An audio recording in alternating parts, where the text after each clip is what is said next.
They silenced me because they feared a single word. They wrapped my mouth in enchanted cloth, bound it so tight the fabric cut into my cheeks, and they told the world I was dangerous. They told the world I was cursed.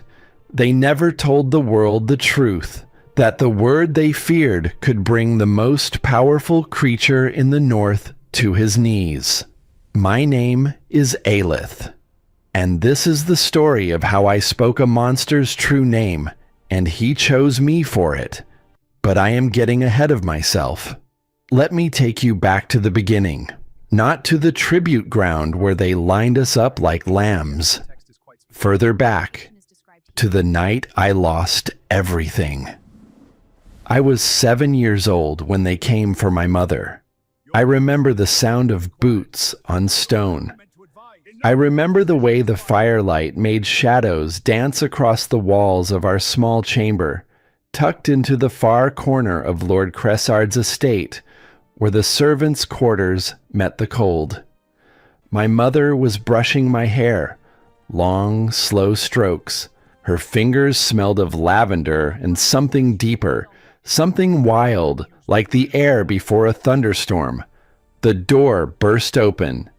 2 soldiers. Behind them, the silhouette of a man I had once been told to call Father. Lord Cressard did not look at me. He never looked at me if he could help it. But he looked at my mother. And in his eyes I saw something I was too young to name. Years later, I understood it.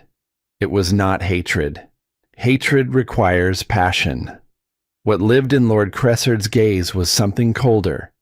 It was the look of a man discarding something that had become inconvenient. "Take her," he said. My mother did not scream. She did not beg. She turned to me, and in the half-second before the soldiers seized her arms, she pressed her lips to my forehead and whispered words I would carry for the rest of my life. "You have fire on your tongue, my darling. Never let them put it out." Then they dragged her into the dark. I heard her footsteps fade. I heard a door somewhere below slam shut. I never heard her voice again. They told me she was executed at dawn. They told me she was dangerous. They told me she had a power that could unravel the world if left unchecked. They never told me what that power was.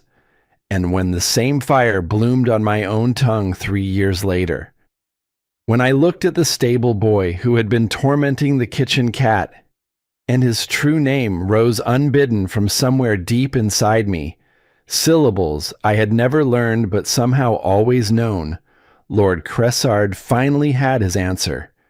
The thing he feared in my mother lived on in me. The silencing veil came the next day. Enchanted cloth, woven by a mage whose fee cost more than the servants earned in a year.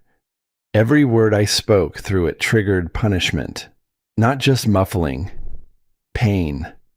White-hot, searing pain that radiated from my lips through my jaw and into my skull, as if my own teeth were being pulled one by one.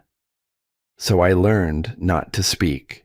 For 15 years, I lived in my father's house, with my mouth bound and my voice buried. I ate soft food pushed beneath the cloth. I communicated through gestures, through written notes, through the eloquence of my eyes. My half-sister Lysen would sometimes sit with me in the evenings, her beautiful face soft with something that might have been pity or might have been guilt.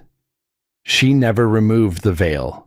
She never asked our father to remove it, but she sat with me, and in those silent hours, I loved her for it. I did not know then what I know now, that Lord Cressard had been paid, that my silencing was not protection, but a transaction, that somewhere in the frozen north, a curse depended on no one like me ever speaking freely again.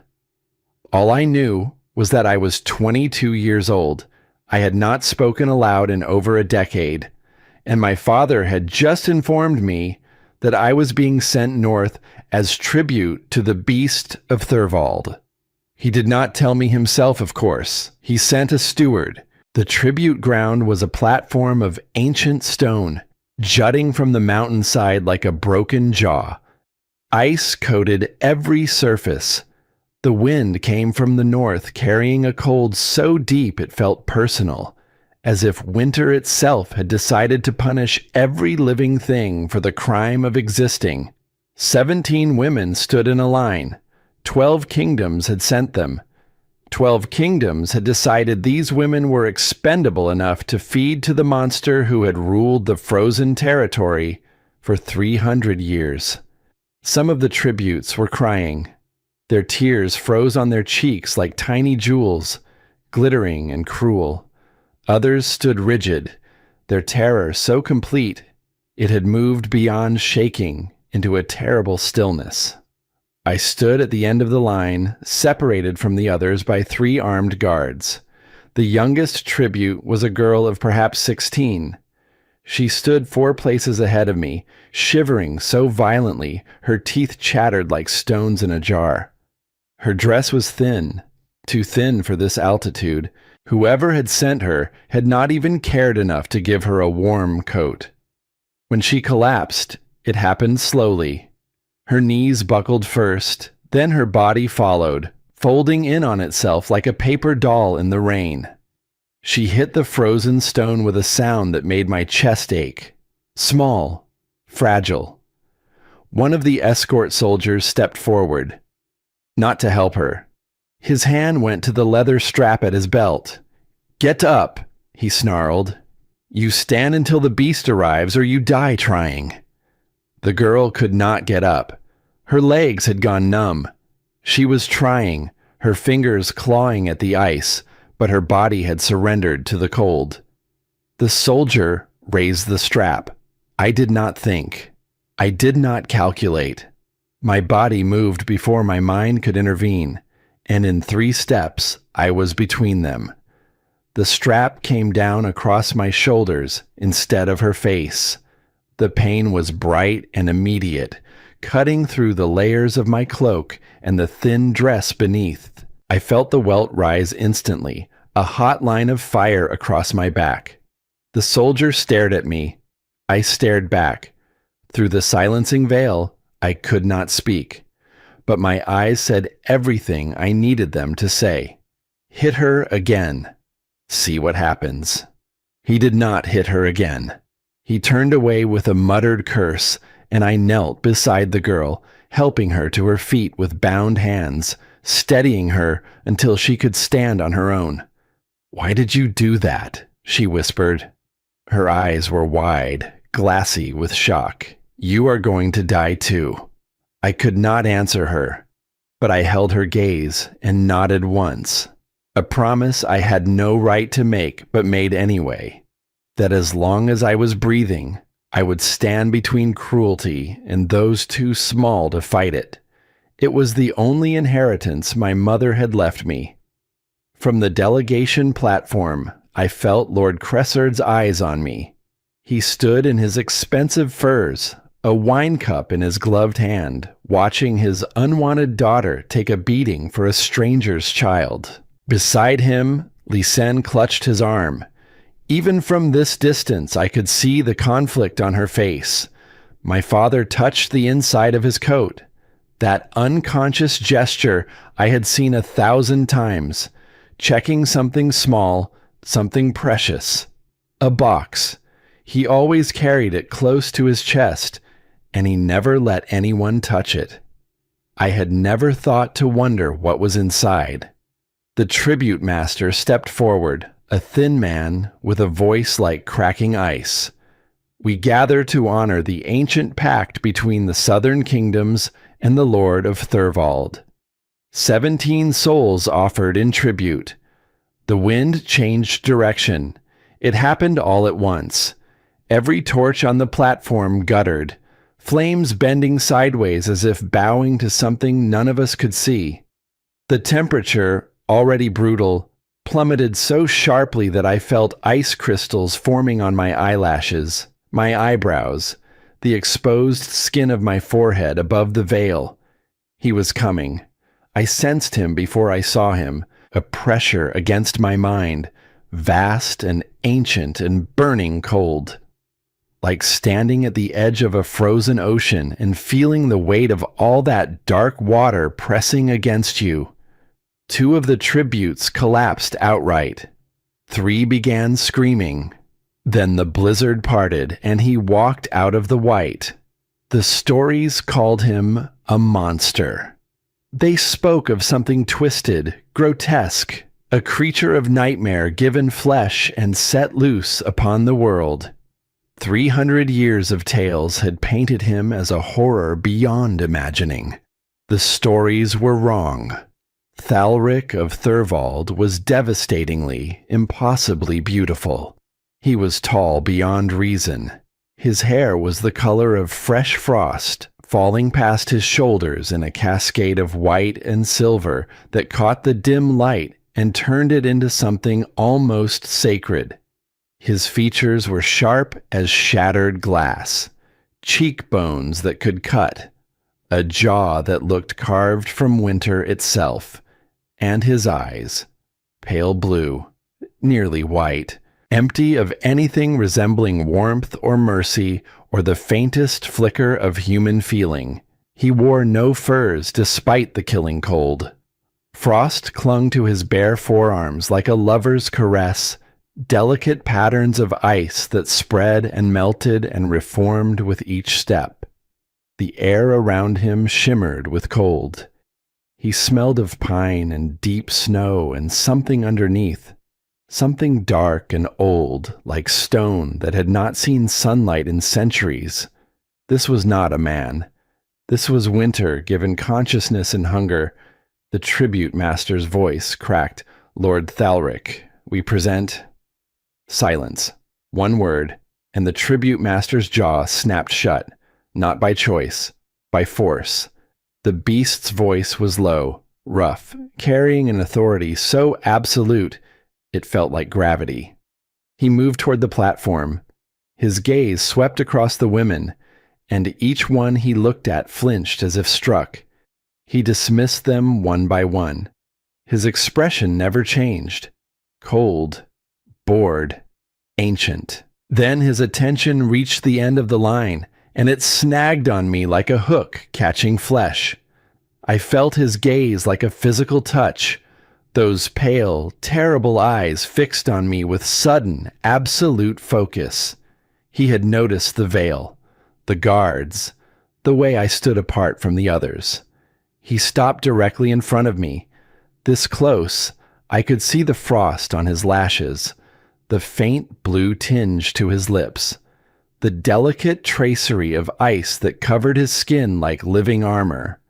He towered above me, and the cold radiating from his body was so intense that my breath came in visible clouds between us. Why is this one bound? His voice moved through me, low, rough, like stone grinding against stone in the deep earth. My father stepped forward from the delegation, his diplomatic mask firmly in place. "She is dangerous, my lord. A name speaker. I offer her with the warning that she should not be permitted to..." "I was not asking you." Lord Cressard retreated as if struck. Those winter eyes returned to me. They moved over the veil, over the welts visible on my shoulder where the soldier's strap had torn my cloak, over the way my hands were bound, over the defiance that I knew was burning in my eyes because I could feel it, hot and alive and refusing to die. "Who struck you?" I could not answer. The veil. He studied me for a long moment. Then he looked at the guard with the strap. The man went the color of old bone. It should have terrified me. Every instinct I possessed screamed at me to lower my eyes, to submit, to make myself small the way I had learned to make myself small in my father's house. But something else was happening inside me, something I had never felt with this intensity. The name, it was there, rising from somewhere beneath my ribs, pressing against my teeth, fighting to escape. I had felt true names before. They came in whispers, in gentle nudges, like a word on the tip of your tongue that surfaces slowly. But his name was not a whisper. It was a roar, a blizzard, a force of nature trying to tear through the veil by sheer will. 300 years of secrets compressed into syllables that demanded to be spoken. You know something. His head tilted, those pale eyes narrowed. What do you know, little wolf? I should not have spoken. The binding would trigger. The pain would be beyond anything I had endured. But the name did not care about pain. The name did not care about consequences. It demanded release the way a river demands the sea. I opened my mouth. The word tore through the silencing veil like flame through paper. Not Thalric. That was the name history remembered. The name that had been spoken and written and feared for 3 centuries. I spoke the name beneath it. The true name. The buried name. The name that had not been uttered by a living soul in 300 years. Varanthal. The beast went absolutely still. Behind me, someone screamed. The silencing veil blazed white hot against my skin, and the pain hit me like a wall of fire. It radiated from my lips, through my jaw, down my throat, across my entire face. I felt the flesh beneath the cloth blister and burn. My vision went dark at the edges, but I kept my eyes on his face, and I watched something fracture in that frozen expression. Something I never expected to see on the face of the most feared creature in the known world. Shock, recognition, and beneath both of those, naked and raw and utterly undeniable, fear. Where? He breathed. The single word came out broken. Where did you learn that name? Darkness was crowding my vision. The pain was consuming me. I felt my legs begin to buckle, felt the cold stone rushing up to meet me. But before I could fall, hands caught my face. His hands. Cold as death. Cold as the deep places where light never reaches. They cradled my jaw with a gentleness that made no sense, that contradicted everything the world had ever said about the beast of Thurvald. I will take this one, he announced. His voice carried across the platform like a crack of thunder. The crowd erupted. My father was shouting about danger, about crimes, about the need for protocol and caution. The tribute master was protesting that selection procedures required examination and formal acceptance. Lords and diplomats were stumbling over each other to voice their objections. I will take this one. Does anyone wish to challenge me? Silence. The kind that falls when every living creature in the vicinity realizes that the next word spoken might be the last. Thalric looked down at me, at the burns forming around my mouth, at the defiance still burning in my eyes even as my body failed. Something shifted in his gaze, something ancient and cold, rearranging itself around a new and unexpected truth. You spoke my true name, he murmured. Words meant only for me. Do you understand what that means? I shook my head weakly. Neither do I, but we are going to find out. He lifted me from the frozen stone as if I weighed nothing. His arms were cold, impossibly cold, but they held me with a steadiness that felt like safety. The blizzard closed around us like a curtain. The last thing I saw before the white swallowed everything was the face of the 16-year-old girl I had shielded. She stood among the remaining tributes, her small hands clenched at her sides, watching me disappear into the storm with eyes full of tears. The last thing I heard was my father's voice, sharp with something that was not grief and not fear, but something closer to fury. And the last thing I felt, before consciousness left me entirely, was the impossible flicker of warmth buried deep beneath the ice of Thalric's chest, faint as a dying ember. But there, the beast had chosen, and he had chosen me. I woke to warmth. That single fact convinced me I was dead. The beast's territory was a frozen wasteland where tributes perished within days. Everyone knew this. Every story, every whispered warning, every terrified prayer spoken by the women who had stood beside me on that platform. Thurvald was death wrapped in ice, but the furs beneath me were soft, real. They carried the faint scent of cedar and wood smoke. A fire crackled somewhere nearby, and its heat pressed against my skin with a gentleness that made my throat ache. And the silencing veil was gone. I lifted my hand to my face. My fingers found bare skin where the cloth had been. Tender, new skin, as if someone had not simply removed the veil, but healed the burns beneath it. I pressed my fingertips to my lips and felt them tremble. For 15 years, those lips had been covered. For 15 years, speaking had meant punishment. Now there was nothing between my voice and the world but air. I opened my mouth and said the first word that came to me, "Hello." It came out rough, broken, barely more than a rasp. But it did not hurt. No fire. No searing agony racing through my jaw. Just a word, spoken freely, dissolving into the warm air of a room I did not recognize. I sat up slowly. The chamber was carved from dark stone, larger than I expected, with pelts covering every surface. The walls and ceiling were traced with frost patterns that spread like living art, delicate and intricate and constantly shifting. Firelight played across them, turning ice into gold. You are awake. My heart slammed against my ribs. Thalric stood by the window, silhouetted against gray northern light. He had changed from the figure on the tribute ground. Or perhaps he had not changed at all, and I was simply seeing him differently now. Without the blizzard swirling around him, without the crowd of terrified tributes, he looked less like a force of nature, and more like a man carrying a weight too heavy for any single pair of shoulders. Where am I? My voice cracked on every syllable. Rusty. Unused. My home. You have been unconscious for 2 days. The binding magic on your veil nearly killed you. He said this flatly, without emotion, but his eyes tracked my hand as it moved to my throat. The veil. Who removed it? I did. The enchantment was designed to punish speech. I destroyed it. Why? He crossed the room and settled into a chair across from me.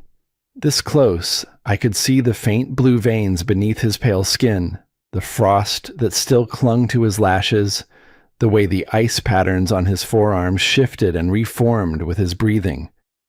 Because I want answers. My true name. No one has spoken it in 300 years. The witch who placed this curse on me is dead. The texts that contained it were burned. He paused, and something tightened in his jaw. How did you know it? I do not know how. My hands twisted in the furs beneath me. I have never known. The names just come to me.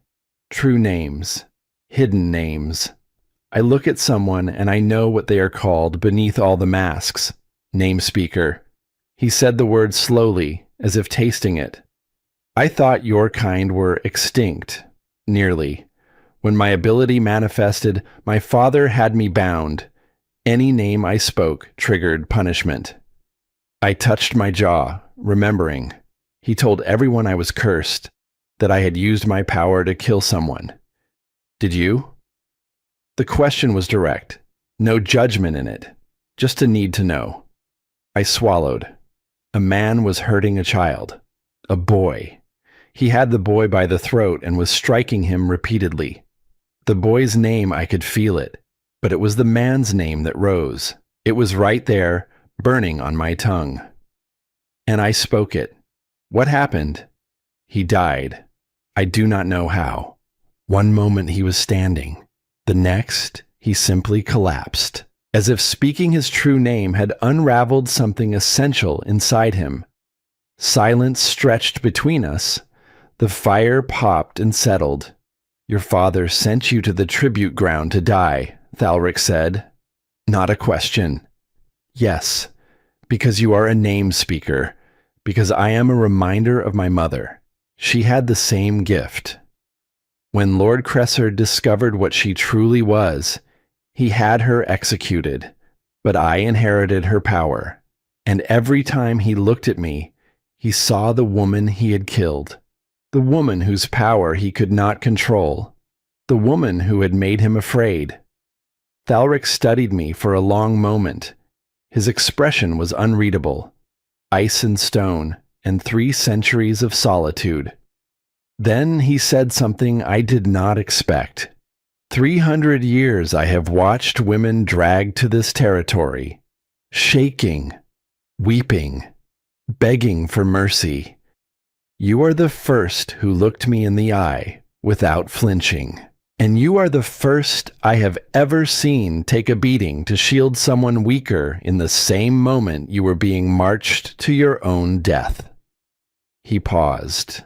The frost on his forearms shifted. A subtle ripple that I was beginning to understand meant emotion he was not willing to show on his face.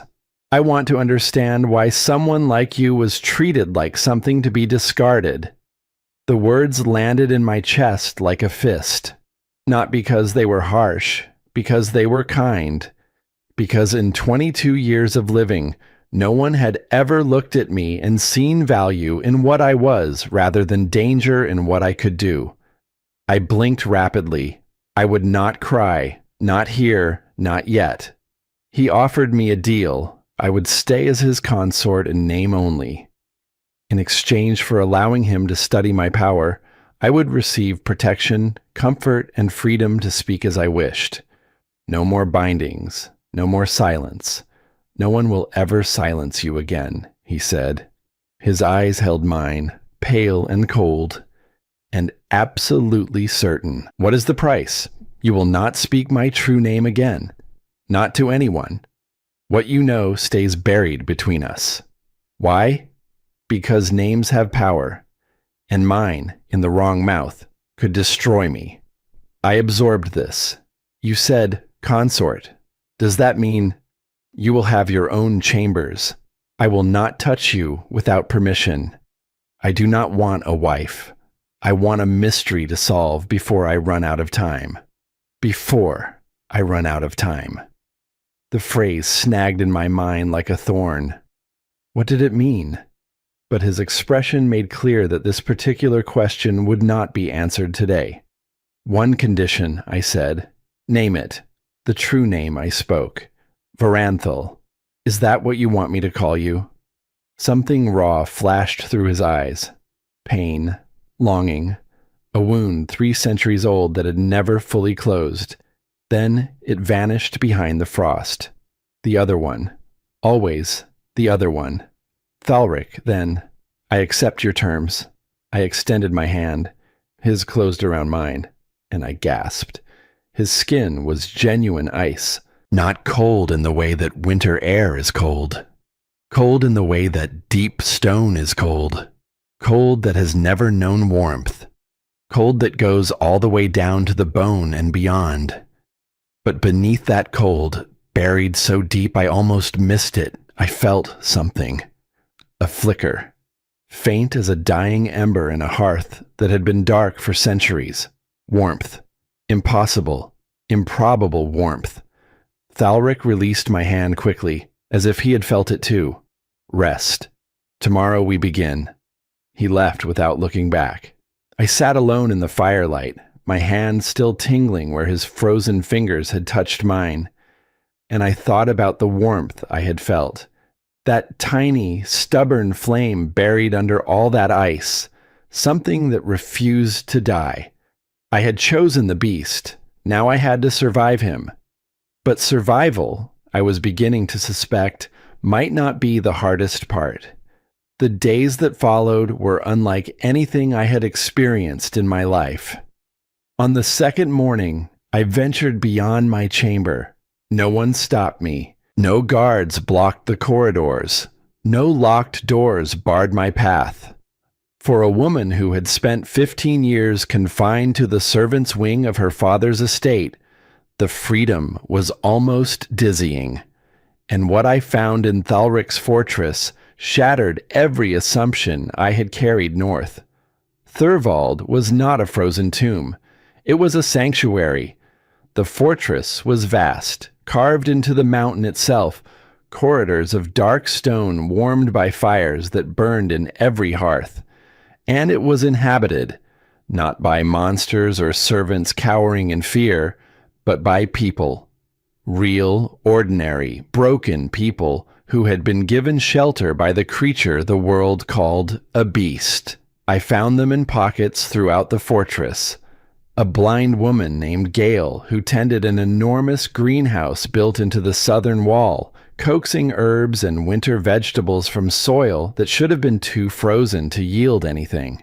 She hummed as she worked, her sightless eyes turned toward the weak light filtering through panels of ice that served as glass. A one-armed former soldier called Brennick, who taught a group of orphaned children swordplay in the lower hall, adapting every technique for small bodies and short arms, and the particular fearlessness of children who have already lost everything.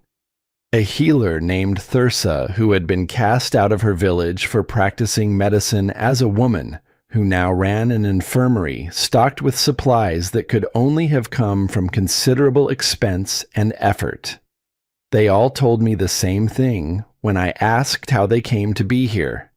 He found us, or we found him. Either way, he let us stay. The Beast of the North was not a monster hoarding tributes. He was a king of outcasts, gathering the discarded and forgotten and giving them a place to exist without apology.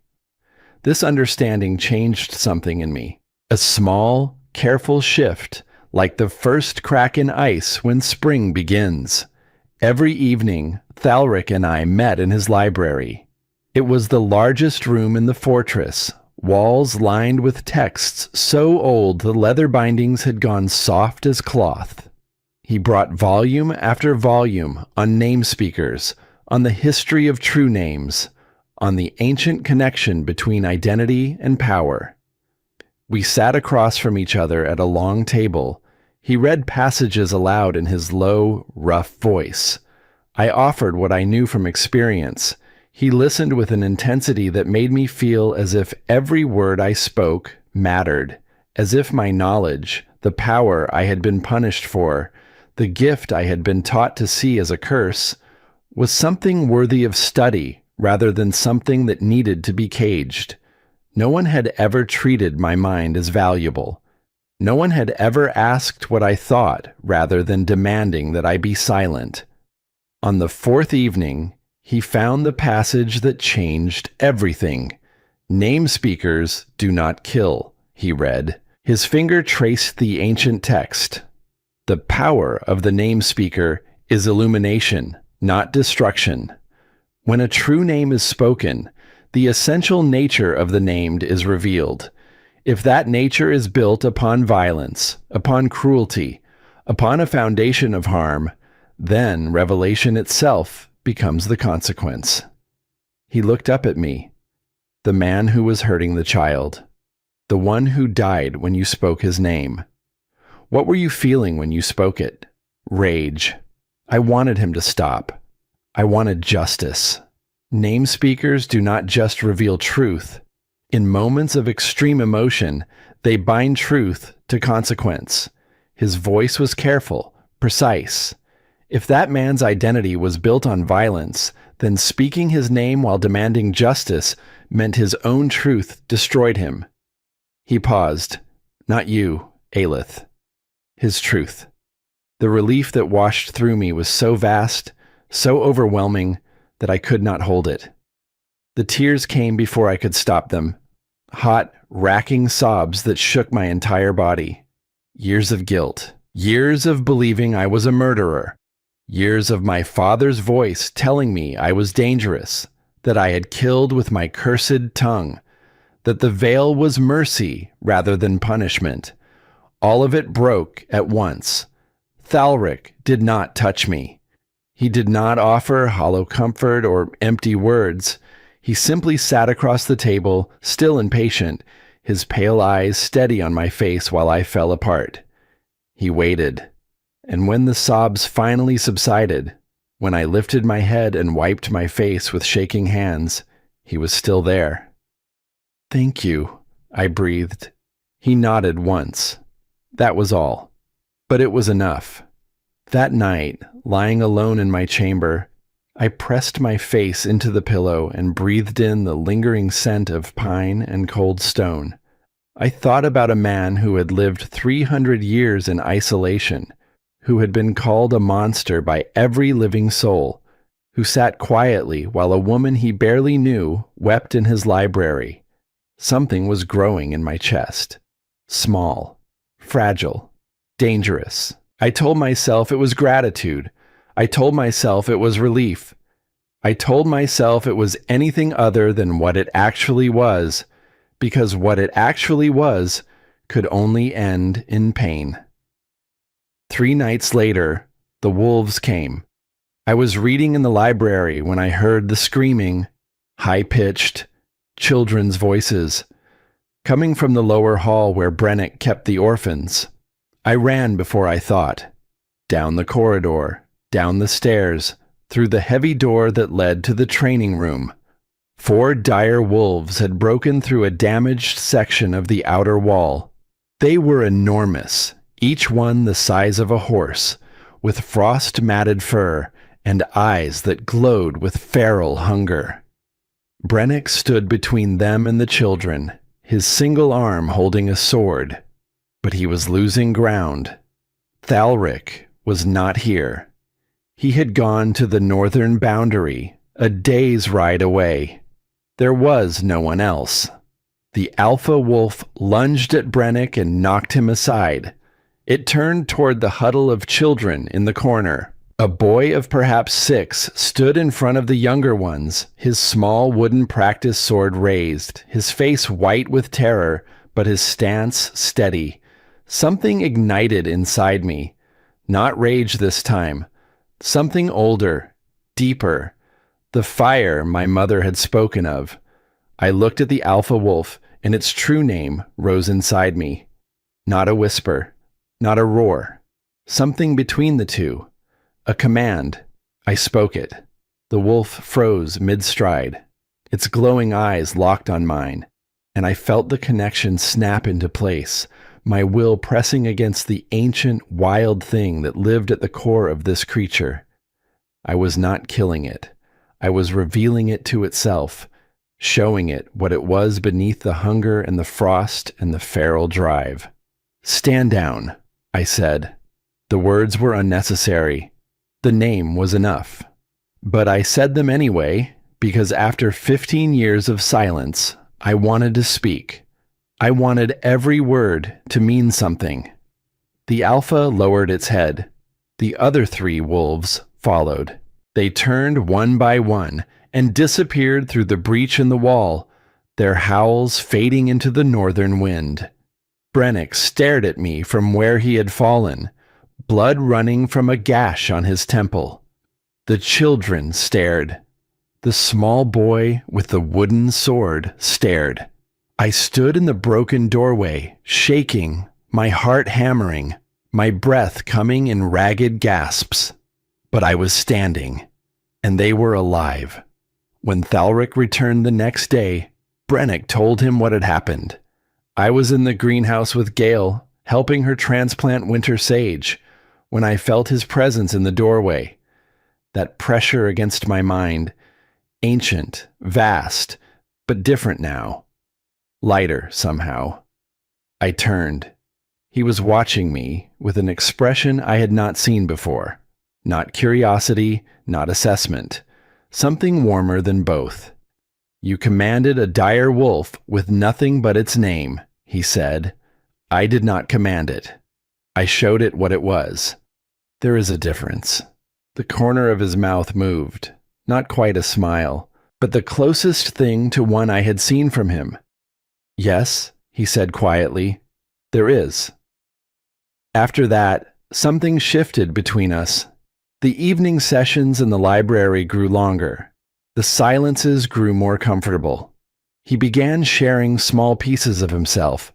Not his past, not yet, but his thoughts, his observations, the dry humor that lived beneath all that ice like a spring buried under frozen ground. And I began to realize that the mystery Thalric wanted to solve was not my power. It was me. The bonding ceremony was arranged with brutal efficiency. Representatives from the 12 kingdoms traveled through blizzards to witness what none of them believed possible. The monster of the north taking a consort. The great hall was filled with firelight and whispers. I stood on the raised dais in silver furs, trembling, not from cold, from the weight of every eye in the room. Thalric stood beside me, magnificent in formal black. His expression revealed nothing, but the frost patterns on his sleeves were spreading rapidly, and I had learned enough by now to know what that meant. He was tense. Then my father arrived. Lord Cressard swept through the crowd with Lysen at his side. His face was a mask of diplomatic courtesy, but I knew the calculation behind those eyes. I had spent 22 years learning to read the face of the man who had killed my mother and silenced her daughter. Before this bond is sealed, Cressard's voice cut through the hall. I must register my formal protest. This woman is a tongue-bound criminal. She used her power to kill. Thalric turned slowly. The temperature in the hall dropped by 10 degrees. Every torch flame bent toward him. I am aware of her history. Then you know she is dangerous. If you allow her to speak freely, she could... Could what? Kill me? Thalric descended the dais one step at a time. His voice was soft, conversational, infinitely more terrifying than shouting. She already knows my true name. She spoke it on the tribute ground. If she wanted me dead, I would be. The color drained from Cressard's face like water from a cracked vessel. I find myself wondering, Lord Cressard, why you are so determined to silence her. What are you afraid she might say? My father stumbled backward, and in that moment, as fear broke through his diplomatic mask, I saw him reach for the inside of his coat.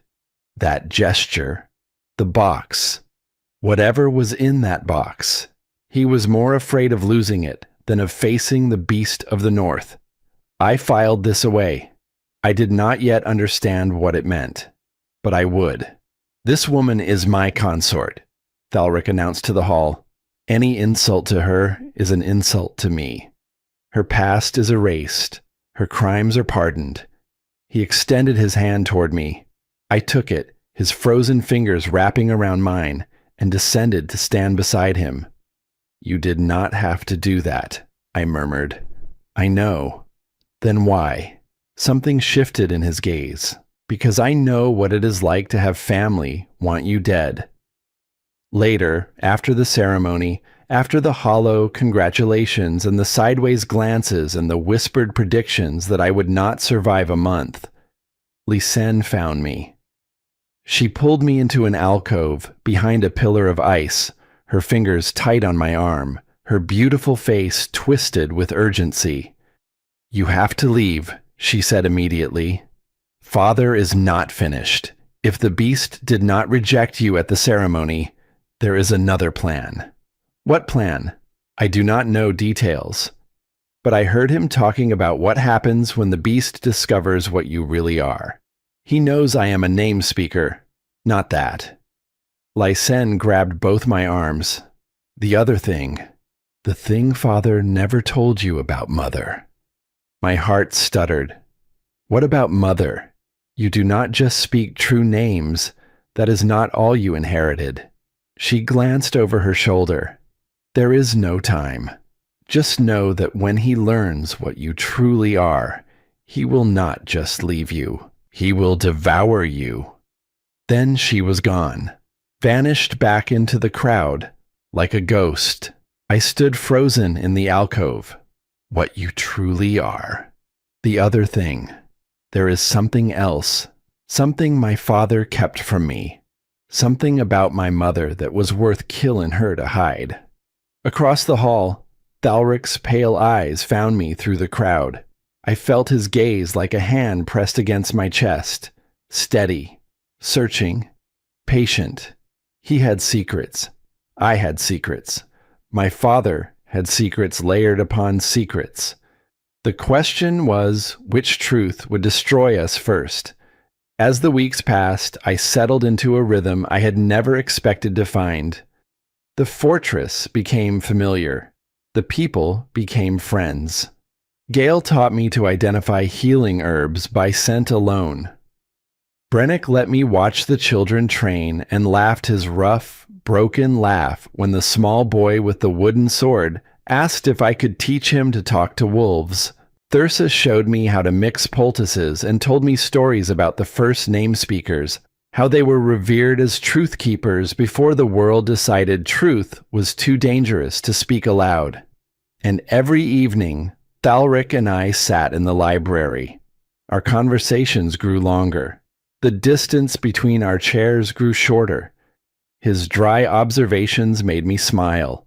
My stubbornness made him shake his head in something that was not quite exasperation and not quite admiration, but lived in the complicated space between the two. One night he came to my chambers, not for intimacy. He stood in the doorway, frost spreading across the frame, and said, "I cannot sleep. The cold is worse at night." I stepped aside and let him in. He sat in the chair by the fire while I sat on the bed, and we talked until the gray light of dawn crept through the windows. About nothing. About everything. About the way loneliness hollows you out from the inside until you forget what it felt like to be full. He came the next night. And the next. On the fourth night, I noticed the frost on his skin had spread. It covered his forearms entirely now, creeping up past his elbows toward his shoulders. The patterns were more elaborate, more intricate, and somehow more aggressive. Some evenings he arrived unable to speak. The cold had frozen his throat, sealed his vocal cords in ice. On those nights, I would sit beside him and press my hands against his neck, feeling the frost melt slowly under my palms, feeling the warmth transfer from my skin to his until his throat thawed and his voice returned in a rasp. "Something is wrong," I said one evening. I had found him in his study surrounded by half-frozen documents, the ink crystallizing as he tried to write. The frost covered his neck now, creeping up his jaw. His lips were blue. His skin was nearly translucent. "Thalric, please. You are getting worse. It has always been this way." His voice was thin, strained. 300 years, Aelith. The curse has been killing me slowly.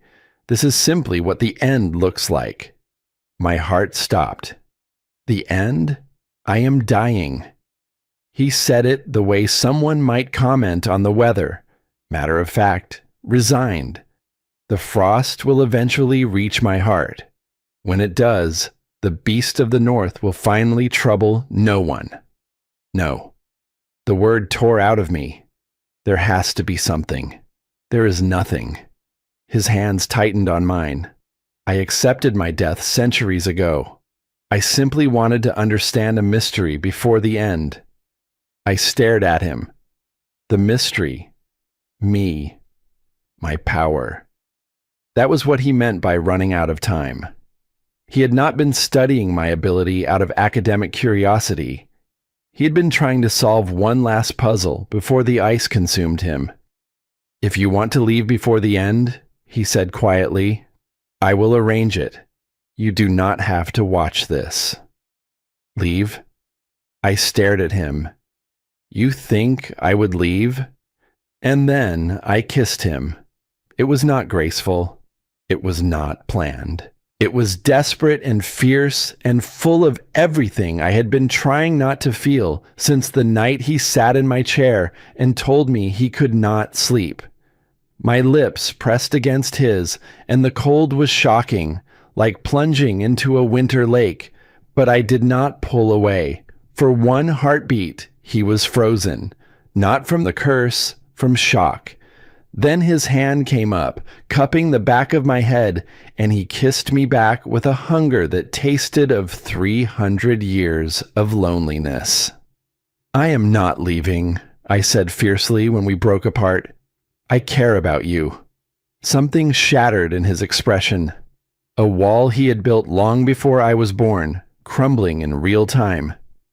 Aelith, do not make me hope. Then hope.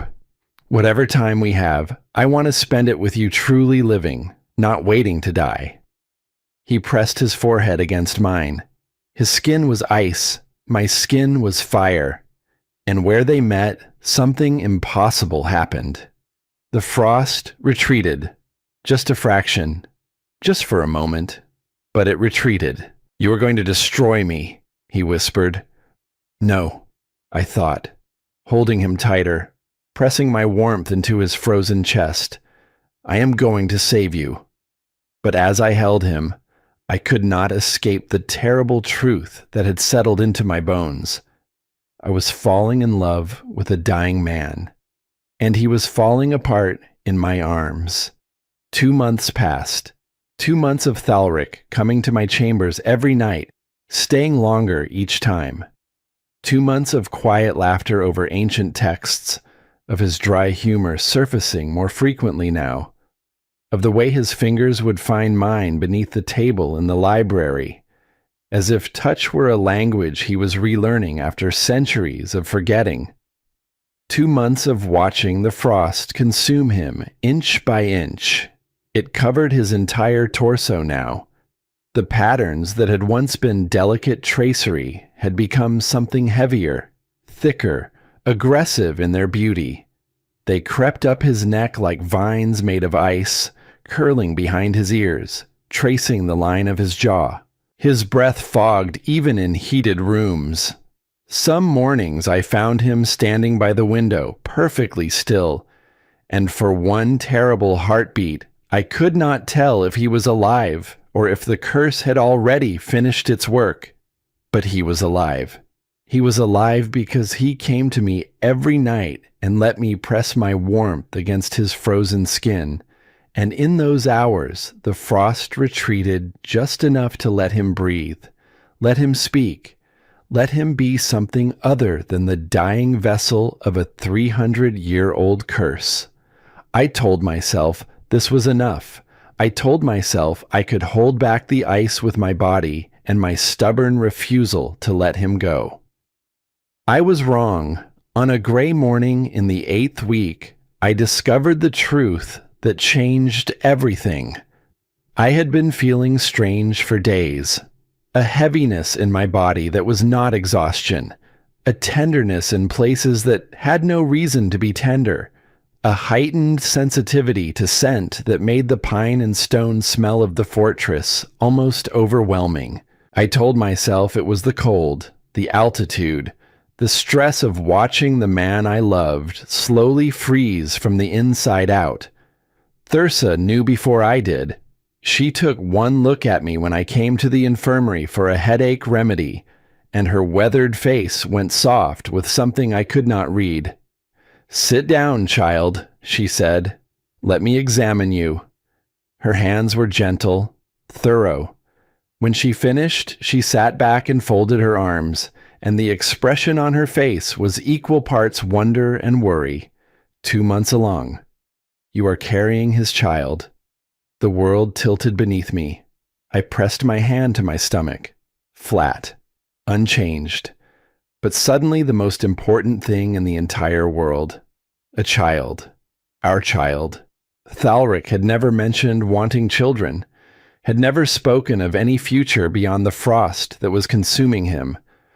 Our arrangement was temporary by design, a consort in name, a mystery to solve before the end. He had never planned for what came after because he had never believed there would be an after. But now there was a life growing inside me, a future made of both of us, and I would not, let that future begin with a funeral. I found him that evening at the window watching the storm. The frost had reached his jaw. It traced the sharp line of his cheekbone, and in the gray light it made him look like a statue of himself, a monument to everything he had been before the ice finished its work. I need to tell you something. He crossed to me, took my hands. His grip was weaker than it had been a week ago. I could feel the difference, the strength draining out of him like water from a cracked cup. I am pregnant. Silence. Then he dropped to his knees. His hands found my stomach, palms flat against the fabric of my dress. And when he looked up at me, his eyes were bright with something I had never seen in them before. Wonder. Pure, unguarded, devastating wonder. A child, he breathed. Our child. I know it was not part of our arrangement. I want this. His voice cracked. I want this more than I have wanted anything in 300 years. He pressed his forehead against my stomach. I felt the cold of his skin through the fabric, felt the frost patterns spreading from his temples, and I ran my fingers through his white hair and held him there. Someone you will have after I am gone, he whispered against my belly. A piece of me that the frost cannot touch.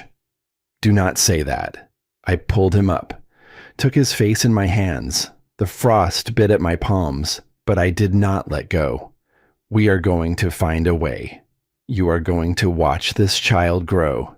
You are going to hold our baby and feel its warmth and be alive for all of it. Aelith the curse. I love you, Thalric. The words came out like a detonation. I had not planned to say them. Not yet. Not like this. But they were true. And I was done being silent about things that mattered. I love you. I have loved you since you removed my muzzle and told me no one would ever silence me again. I have loved you since you sat in my chair at midnight because you could not sleep alone. I have loved you since you knelt beside me in the library and waited while I wept and never once asked me to stop. He stared at me, his lips parted. The frost on his jaw caught the firelight and glittered like crushed diamonds. You love me, he repeated, slowly, as if the words were in a language he had forgotten. Yes? Stop. His voice was strangled. If I let myself feel this, then feel it. Feel it. You have spent 300 years frozen. Let yourself feel something. You do not understand the curse. He was shaking.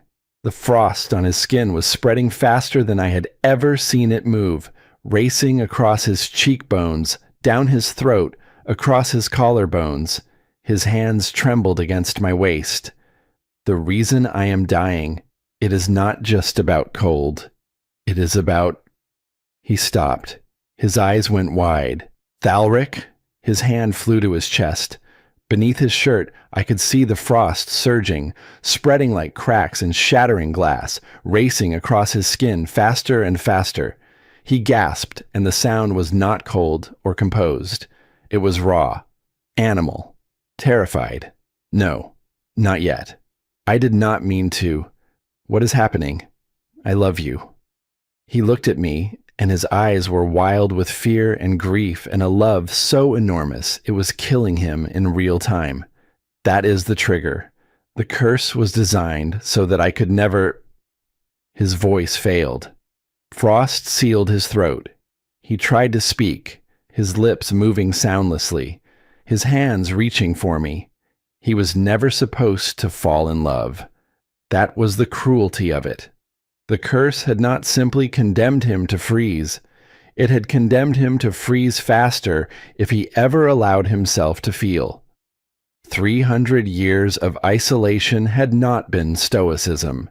It had been survival, and I had broken through every wall he had built because I did not know that loving him was the same as killing him. Thalric. I grabbed his shoulders.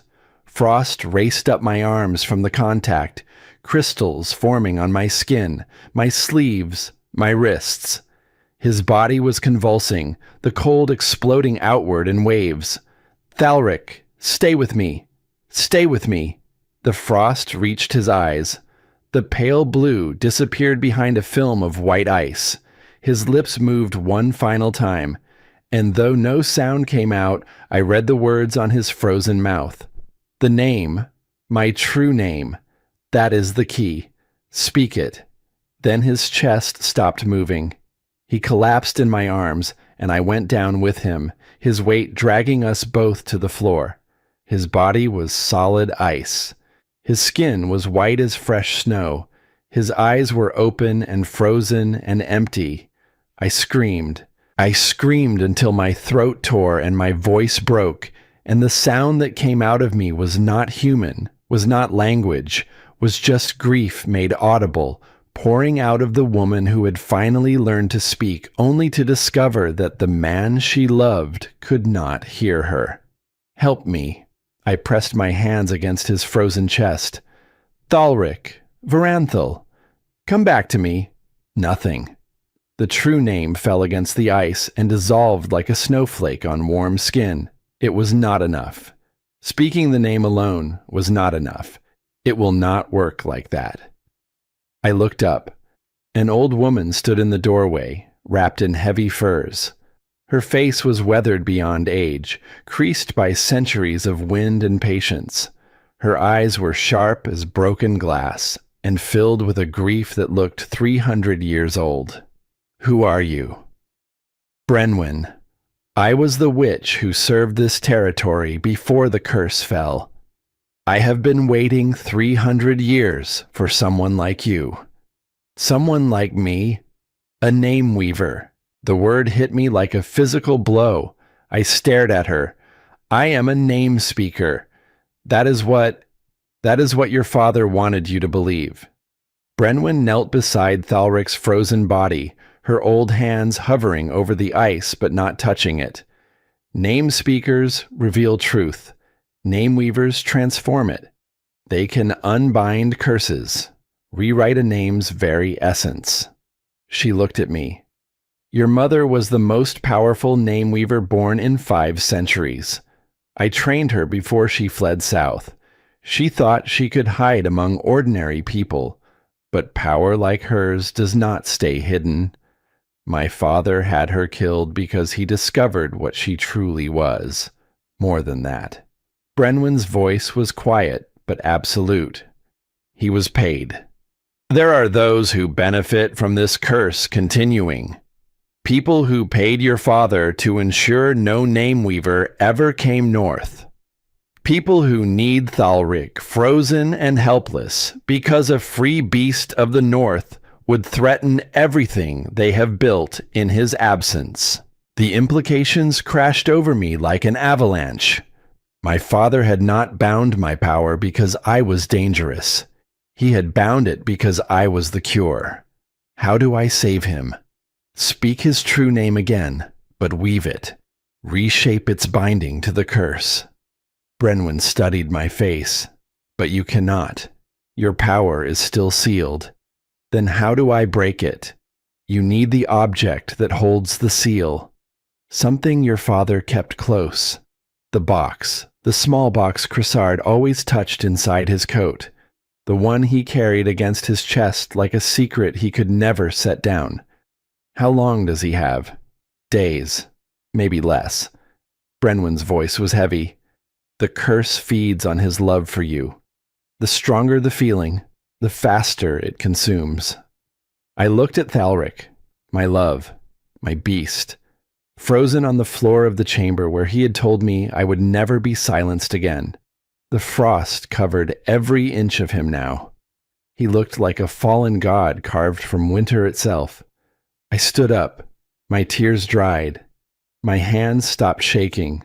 Something inside me that had been soft and grieving turned to iron. "Watch over him," I said. "Keep him alive, whatever it takes. Where are you going?" I walked toward the door. My steps were steady. My spine was straight. My voice, when it came, was the voice of a woman who had been muzzled for 15 years and would never be muzzled again.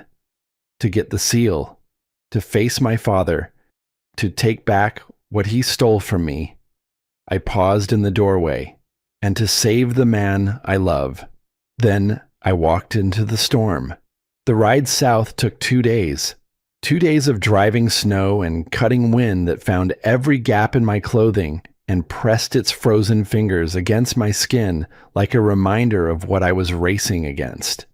2 days of a horse beneath me that ran until its sides heaved and its legs trembled, and its breath came in ragged clouds that vanished behind us like the ghosts of prayers too desperate to hold their shape. 2 days of barely sleeping, barely eating, barely stopping for anything except the moments when the animal physically could not continue, and I had to dismount and walk beside it through the drifts, one hand on its trembling flank, the other pressed against my stomach where the smallest, most important thing in my world was quietly, impossibly growing. I should have been afraid. The rational part of my mind, the part that had kept me alive through 15 years of silence and submission, cataloged every reason for terror. I was riding alone through hostile territory. I was pregnant. I was exhausted. The man I loved was dying in a fortress hundreds of miles behind me, frozen solid, his heart barely beating, his life measured not in years or months, but in days, maybe hours. And every minute I spent on this horse was a minute the frost crept closer to that heart. But fear requires energy, and I had none to spare for it. Every fragment of strength I possessed, physical, emotional, spiritual, was being channeled into a single, white, hot point of purpose. Get to the estate. Get the seal. Get back. Save him. Nothing else existed. Nothing else mattered. The world had narrowed to these 4 imperatives, and everything outside them had gone dark and silent, like a theater where every light has been turned off except the one illuminating the stage. I should have been the woman I had been 3 months ago, the silent girl in the silencing veil who had learned to make herself small and quiet and invisible. The woman who communicated through gestures and written notes and the careful eloquence of her eyes because her voice had been taken from her and she had learned to live without it the way a tree learns to grow around the stone that blocks its path, adapting, compensating, twisting itself into shapes nature never intended, surviving, but never quite thriving, never quite whole.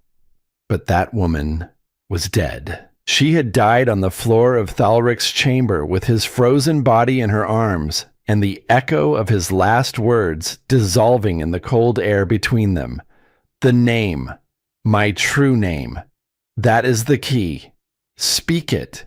That woman had screamed until her throat tore and her voice broke. And the sound that came out of her was not language, but something older, something that predated words. Grief made audible and pouring from the mouth of someone who had finally learned to speak only to discover that the person she most wanted to hear her could not. The woman who rose from that floor was different. She was made of different material, harder, denser, forged in the particular fire that only ignites when the universe takes the thing you love most and puts a timer on it and tells you that the only person who can stop the clock is you. The bond with Thalric was a thread stretched across the distance between us, and I could feel it every second of those 2 days. It lived behind my ribs, a pulse that had nothing to do with my own heartbeat. His life, his stubborn, impossible 300-year-old refusal to surrender, manifested as a rhythm I could feel in my chest, the way you feel music in your bones when the bass is deep enough. But it was weakening. Each hour I reached for it and found it thinner than before, dimmer, more fragile, like a candle flame being slowly starved of oxygen, like a voice calling from a great distance, growing fainter not because the speaker has stopped calling, but because the distance is winning. The cold is winning. The curse is winning, feeding on the love he confessed, because that love was the fuel it had been designed to consume, and every beat of his heart that carried my name was a beat that brought the frost closer to stopping it forever.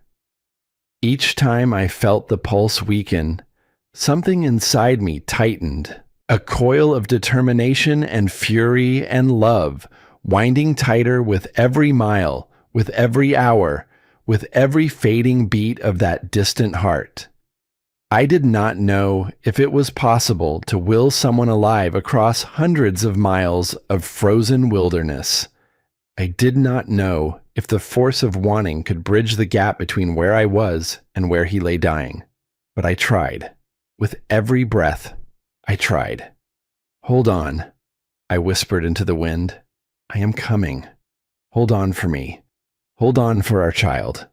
Hold on, because I did not cross a tribute ground and speak your true name and fall in love with you in a library at midnight just to lose you. Hold on, because I am not done with you. Because we are not done.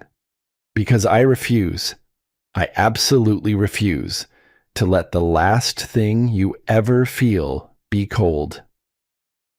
The horse ran. The snow fell. The miles passed beneath us like pages turning in a book whose ending I was still writing. During the long hours in the saddle, with nothing but the white landscape and the rhythm of hooves and the shrieking wind, my mind moved through everything, every memory, every moment, every fragment of the shattered puzzle that had been my life, now rearranged by Brenwyn's revelation into a picture I could finally see whole. You are not a name speaker. You are a name weaver. Your father was paid to ensure no name weaver ever came north. I thought about my mother, her hands in my hair, long, slow strokes before bed, always gentle, always steady, even on the nights when I could feel tension radiating from her body like heat from a banked fire, the lavender oil she rubbed into her palms mixing with something wilder underneath, something electric, like the charge in the air before lightning strikes. I had always thought that scent was simply her. The way roses smell like roses, and rain smells like rain. Now I understood it was her power, the name-weaving gift, alive and potent, expressing itself through every pore because she could not contain it completely, no matter how hard she tried to hide. She had known what I was. That last night, the night they came for her, when she pressed her lips to my forehead and whispered, "You have fire on your tongue, my darling. Never let them put it out." She had not been speaking in metaphor. She had not been offering a general encouragement about the importance of speaking up. She had been delivering a specific, literal, desperately important piece of information to her 7-year-old daughter in the only seconds she had left. Your power is real. It is fire. They will try to extinguish it. Do not let them. They had extinguished it anyway. They had wrapped my mouth in enchanted cloth and buried my fire under 15 years of silence and punishment, and the particular cruelty of a binding that turned my own gift into an instrument of my suffering. And my mother had been executed at dawn. Not because she was dangerous in the way my father had always claimed, but because she was the only person alive who could have removed the seal and freed my power and sent me north to break the curse that someone, somewhere, needed to remain unbroken. They killed her to protect a business arrangement. They killed her the way you might destroy a key to ensure a lock is never opened. I thought about those unnamed employers of my father's, the conspiracy Brenwyn had alluded to. 300 years of the North locked in ice, the most powerful creature on the continent frozen and neutralized, his territory reduced to a wasteland that no southern kingdom contested because no one wanted it. 300 years for those southern kingdoms to expand unchecked, to control trade routes that had once run through Thurvald, to build wealth and influence and political dynasties on the foundation of a cursed man's suffering. The curse was not just cruelty, it was infrastructure. It was the load-bearing wall of someone's empire, and my mother, and now I, were the only tools that could bring that wall down. My father had been the gatekeeper, the man standing at the only door that mattered, holding the only key, paid handsomely to ensure it was never used. And when my mother had threatened to take that key, to take me away and train me and turn me into the weapon that could shatter the arrangement, he had done what any good employee does when an asset becomes a liability. He had eliminated her. Quietly. Efficiently. At dawn, when no one was watching. The rage that built inside me during those 2 days of riding was not the kind that burns hot and fast and exhausts itself in violence. It was the other kind, the slow kind, the kind that settles into the marrow of your bones and crystallizes there, becoming part of your structure, part of the architecture of who you are. Cold fury, patient fury. The fury of a woman who has been shown the full scope of what was done to her and her mother and the man she loves, and has decided with absolute calm and absolute certainty that every person responsible will answer for it. Not today. Today was about the seal and the ride back and the fire and the name and the chains that needed breaking. But someday, every signature on every letter and every coin, in every payment and every handshake, in every midnight meeting, would be traced and documented and held up to the light, and the people who had built their empires on Thalric's frozen body would learn what happens when a name weaver decides to speak truth to power. That was for later. For now, I rode. I rode through the first night without stopping. The stars were hard and bright and indifferent above me, scattered across the black sky like chips of ice, offering light, but no warmth. The horse stumbled twice in the dark and recovered twice, and each time I leaned forward and pressed my face into its mane and breathed in the animal smell of sweat and effort and whispered, "Please, just a little further, just a little more." And the horse surged forward each time as if my desperation had become contagious, as if it understood at some animal level that the woman on its back was carrying more than her own weight. During the darkest hours, when the cold was worst and the wind screamed across the open plains with a sound like grief given voice, I pressed my hand flat against my belly and spoke to the child. "I want you to know something." My voice was raw, barely above a whisper, but it was my voice, unsuppressed, unbound, unmuzzled, and every word I spoke was an act of defiance against every person who had ever tried to silence me. Your father is the bravest man I have ever known. He lived for 300 years under a curse that punished him for feeling anything. 300 years of cold and isolation and the knowledge that if he ever allowed himself to love someone, it would kill him. And he loved me anyway. He loved me knowing what it would cost. He chose love, even though love was the one thing the curse could use against him. That is who your father is, and you will know him, not as a story, not as a name whispered in past tense. You will know him alive and warm and present. He will hold you in arms that are no longer frozen.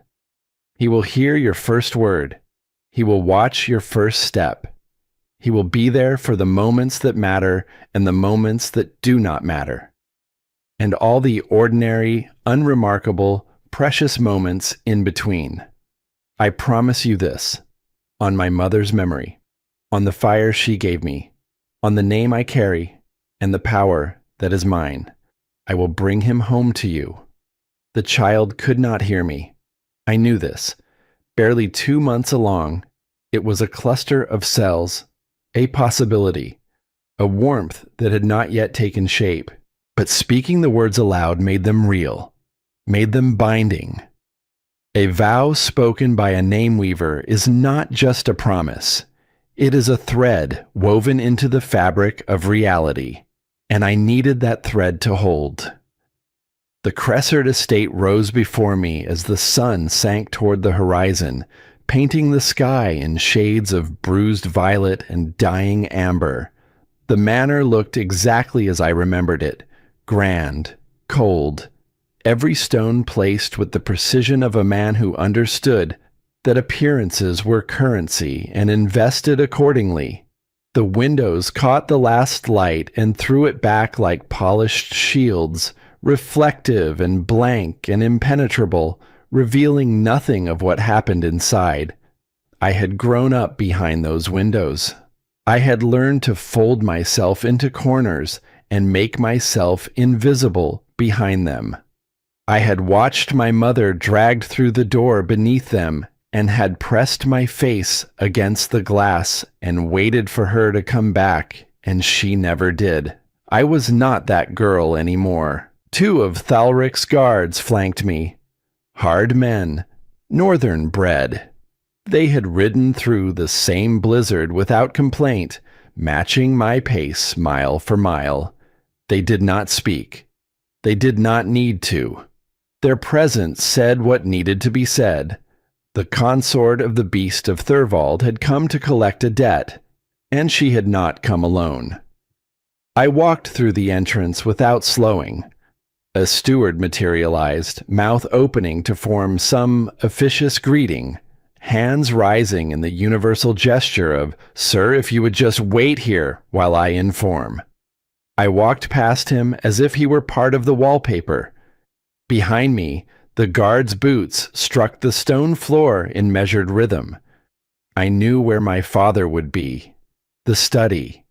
The room paneled in dark wood where he conducted his transactions and counted his profits and signed the documents that ended lives. The room that smelled of old leather and expensive wine and the particular staleness that accumulates in places where ugly truths are kept behind closed doors. Lord Cressard sat behind his desk with a wine cup in his right hand. His left hand was inside his coat, fingers resting against the inner pocket where the box lived. That gesture, habitual, compulsive, the constant checking of the thing that mattered most to him, not a child, not a memory, an object, a transaction made physical. When I pushed open the door, he looked up. His expression was not surprise. It was the look of a chess player watching an opponent make a predicted move. Resigned acknowledgement, mild contempt, the absolute confidence of a man who has been controlling the board for so long that he cannot conceive of losing. Daughter. He set his cup down with the deliberate care of someone establishing that they are not rattled. I did not expect you to survive this long. Where is the seal? What seal? The object you used to bind my power. I need it. Now. Lord Cressard leaned back in his chair and crossed one leg over the other. He studied me the way one studies an insect that has crawled onto the dining table. Not with fear, with the mild distaste of someone who intends to crush it but wants to finish their wine first. So, a slow sip, a deliberate pause. You finally learned what you are. The words were calculated to wound, delivered with the casual precision of a man who had been using language as a weapon his entire life, who understood exactly where the blade would cut deepest and angled it accordingly. You finally learned what you are, as if my identity were something shameful, as if the truth about my power confirmed every terrible thing he had ever told me about myself. 2 months ago, those words would have landed.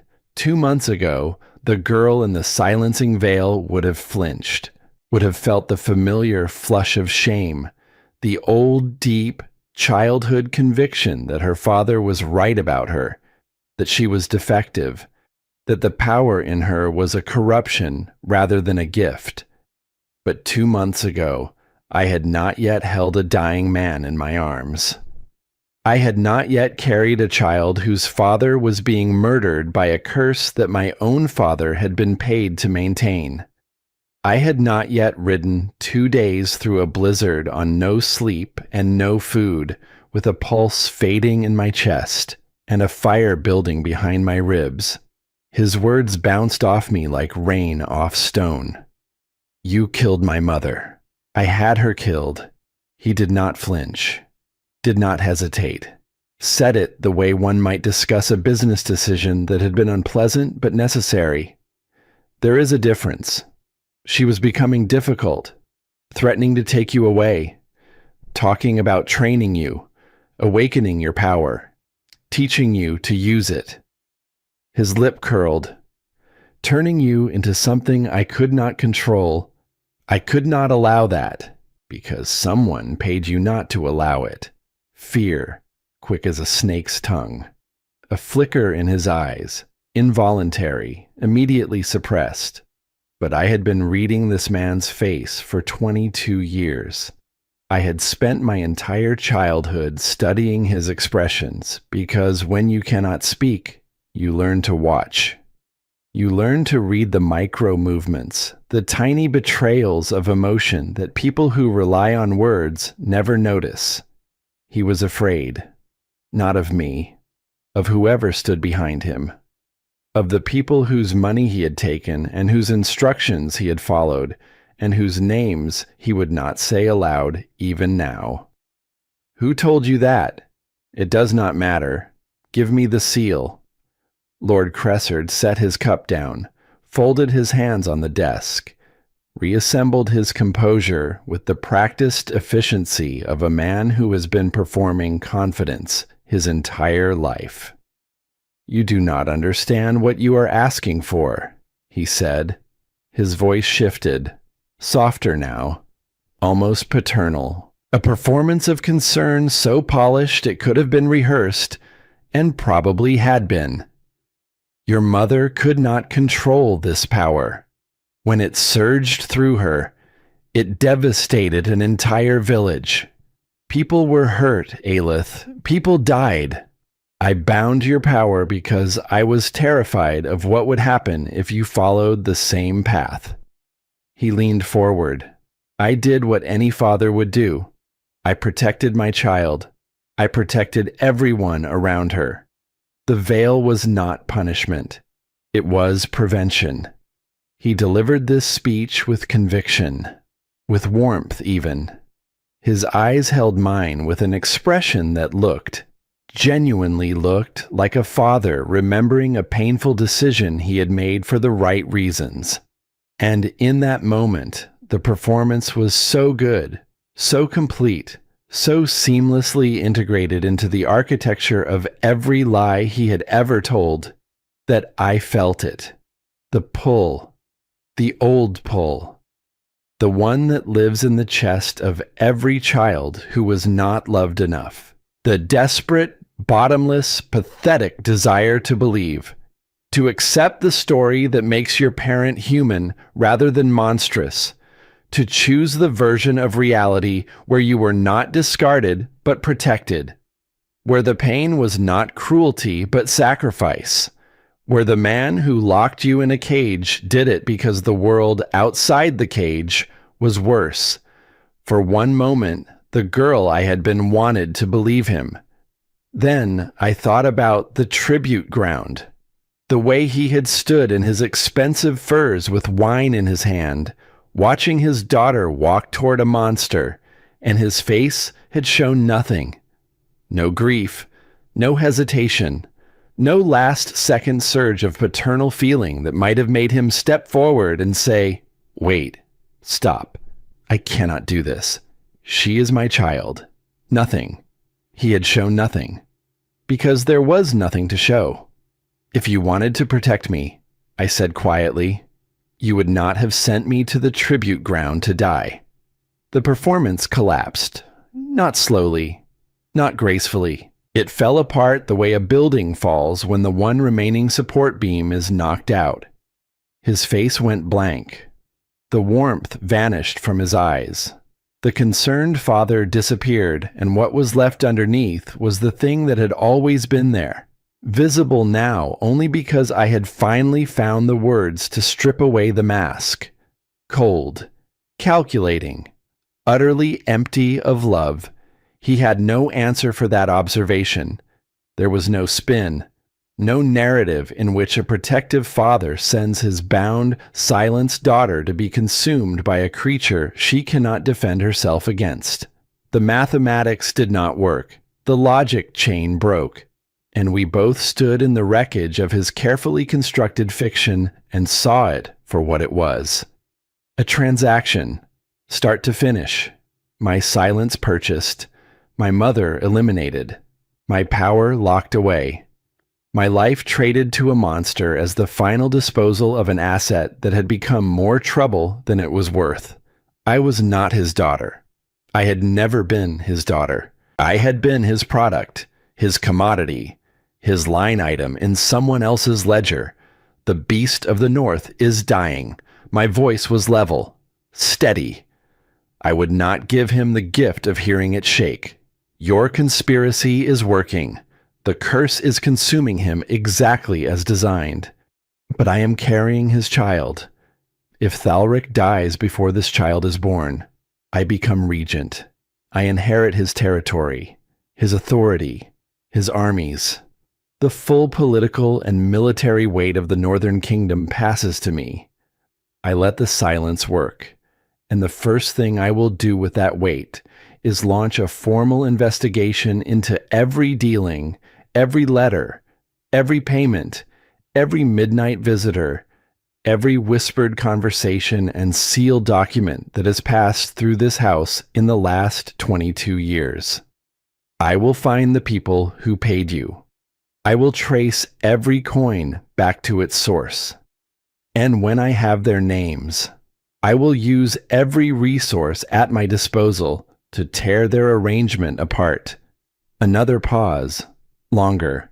But if you give me the seal now, today, in the next 60 seconds, I might show mercy. I might allow the investigation to stop at your threshold rather than march through it and into the houses of every lord and merchant and conspirator whose money you have been spending. The silence that followed was a living thing. It filled the study the way water fills a vessel, pressing against the walls, seeking the cracks. The fire crackled in the hearth. The wind rattled the windows. Somewhere deep in the house, a clock measured time with the smug precision of objects that exist in rooms where nothing urgent ever happens. Cressard's hands were white on the desk. His jaw worked. Behind his eyes, I could see the arithmetic, the frantic calculation of a man discovering that every exit is guarded by the woman he spent 2 decades trying to erase. He will not tell you anything useful. The voice came from the doorway. I turned. Lysen stood at the threshold, and the sight of her stopped my breath. She looked like she had been running. Her hair was loose, spilling over her shoulders in disarray. Her dress was rumpled. Her face was flushed with exertion and something more fundamental, something structural, the physical manifestation of a decision that had been building for years beneath the polished, dutiful, obedient surface of Lord Cressard's favorite daughter. She was shaking, but her eyes were clear. "But I know where the seal is," she said. "Lysen." Cressard's voice was a whip crack. His composure, already fractured, splintered further. "Be very careful about what you do next. I have been watching you, Father." Lysen stepped into the room.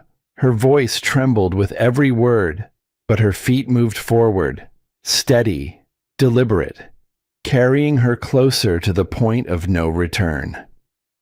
"I have been watching you for years. The letters you write after everyone in the house has gone to bed. The visitors who arrive through the servants' entrance and leave before dawn. The locked drawer in your desk that you think no one knows about. The way you touch that box inside your coat 50 times a day, as if your life depends on what is inside it." She turned to me.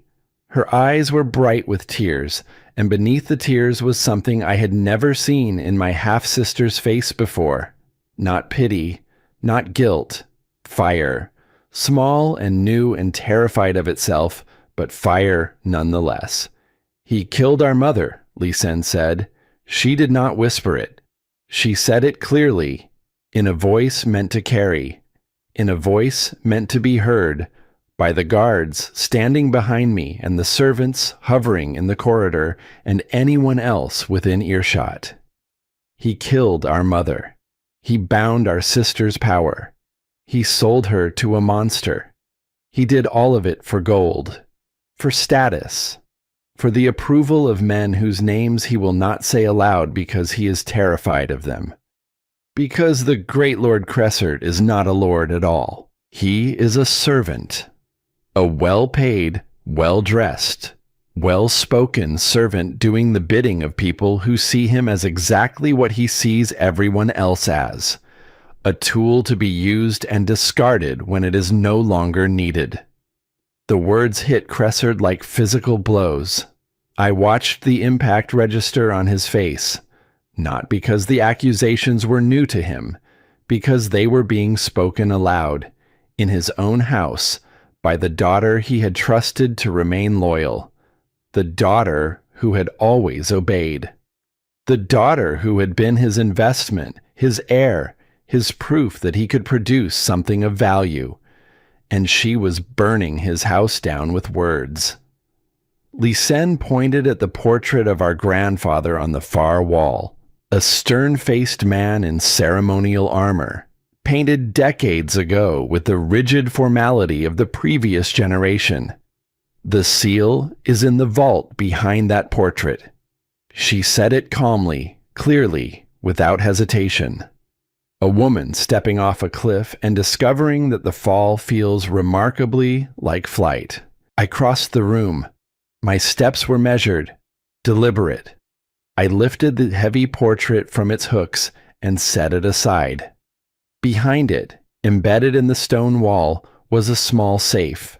Iron, old, inscribed with runes that made my skin prickle with recognition. The name weaver in me could feel the seal inside the way a compass feels north. A pull, a resonance, a missing piece calling to the place it had been taken from. "Open it," I said. Lord Cressard stared at me for a long, frozen moment. His jaw was tight. His eyes were the eyes of a man watching the final domino fall and understanding, with absolute clarity, that there is no mechanism in the universe capable of making dominoes fall upward. He reached into his coat, pulled out the key, the small, familiar key that he had carried against his chest every day of my life, guarding the lock that held my power, protecting the transaction that had paid for his estate and his wine and his furs, and his comfortable, well-appointed study where he sat and drank while his daughter learned to live without a voice. He threw it at my feet. You will regret this. His voice had lost its performance, its polish. What remained was raw and ragged and ugly. The people I work for do not forgive betrayal. They do not forget it. Whatever you think you are saving by breaking that seal, they will find a way to take it back. They have been maintaining this arrangement for 3 centuries. You are not the first threat they have dealt with. You will not be the last. I picked up the key, opened the vault. Inside was a small carved box, dark wood, worn smooth by years of compulsive touching. The grain was polished to a shine by the oils of my father's fingers, the same fingers that had signed my mother's death warrant, that had fastened the silencing veil around my face, that had poured wine while his daughter was marched to a monster. When I lifted the lid, my breath stopped. The seal lay on a bed of black velvet, a stone disc smaller than my palm, inscribed with runes that moved, not carved, living, writhing across the surface of the stone like worms in dark earth, pulsing with a sick, malevolent energy that I could feel pressing against my skin even before I touched it. And when my fingers closed around it, the world changed. The connection was instantaneous. It was not like finding a missing object. It was like finding a missing organ. A part of my body that had been surgically removed so long ago that I had forgotten it existed. Phantom limb syndrome made real. The ghost of something essential suddenly becoming solid in my hand. The fire my mother had spoken of, the fire that had been sealed and smothered and locked away for 15 years, roared to life behind my ribs with a force that made me stagger. This was mine. This had always been mine. I turned to the guards. My voice was steady, final. The voice of a woman issuing orders and expecting them to be obeyed. Send for the authorities. Lord Cressard will be charged with conspiracy to commit murder, the murder of Lady Cressard, the unlawful binding of a nameweaver, treason against the Northern Kingdom, and complicity in the maintenance of a curse against the Lord of Thurvald. Treason? Cressard laughed, a hollow, brittle sound, like something breaking that was already broken. I am not the beast's subject. I owe no allegiance to the Northern Kingdom. You are now. I met his eyes. The moment you signed the tribute documents that sent your daughter to Thurvald, you entered into a formal pact with the Northern Kingdom. Article 7 of the Tribute Covenant states that all signatories and their households are bound by Northern law for the duration of the pact. Your own signature, Father, your own hand. You wrote yourself into his jurisdiction. I paused. You always were thorough with your paperwork. That is going to be your undoing. The laugh died. The color drained from his face, not quickly, but slowly, like water seeping from a cracked vessel, as the full implications of what I had said settled into his understanding. He was not just losing. He had lost. And the instrument of his defeat was not an army or a weapon or a political maneuver. It was a piece of paper he had signed years ago, a piece of paper he had considered a formality, a piece of paper that now bound him to the laws of the kingdom whose ruler he had been paid to keep frozen and helpless for 3 centuries. I turned to Lysanne. She stood by the door, tears falling freely, her arms wrapped around her own body, as if she were physically holding herself together. She was shaking harder now. The fire that had carried her into this room, that had given her the strength to speak and point and betray the father she had spent her whole life obeying, was beginning to flicker. The enormity of what she had done was settling over her like a weight. "Thank you," I said. "I am sorry." Her voice fractured on the first syllable and did not recover. For everything. For every year I sat beside you and did not remove the veil. I could have. I wanted to. There were nights I stood outside your door with my hands ready, and I could not. I was too afraid, too weak, too dependent on his approval to risk losing it. She pressed her hands against her face. For every time I watched him hurt you and chose silence, because silence was easier than courage. For every time I told myself it was not my responsibility, that I could not change things, that standing up would only make it worse. For every... I crossed to her, took her wrists gently, and lowered her hands from her face so she could see me. You spoke when it mattered most, I said, when speaking cost you everything, when you had the most to lose and the least to gain. You walked into this room and told the truth in front of witnesses, and gave me the location of the one thing that can save the man I love. That is not weakness, Lysen. That is courage. It does not matter that it came late. It matters that it came. She stared at me. Her lip trembled. I am your sister, I said, and I am telling you that what you did today is enough. We will figure out the rest later. Together. She squeezed my hands, and in her eyes I saw the thing I had been looking for without knowing it. Not forgiveness. Forgiveness would take time and conversation and the slow, difficult work of two women learning to be honest with each other after a lifetime of shared silence. But the beginning, the first thread of something that could, with patience and care, be woven into something real. I pulled her close, held her for 3 heartbeats. Then I let go. There would be time for this later. If I succeeded, if I reached him, if the thread in my chest that was growing thinner by the second held long enough for me to do what needed to be done, I mounted my horse and rode north. The seal burned against my palm like a coal, not with pain, with potential. With 15 years of imprisoned fire pressing against its cage, sensing that the lock was about to turn, that the key was finally in the right hands. The runes on its surface writhed and pulsed, and I could feel them fighting, resisting, trying to maintain their hold on the power they had been containing.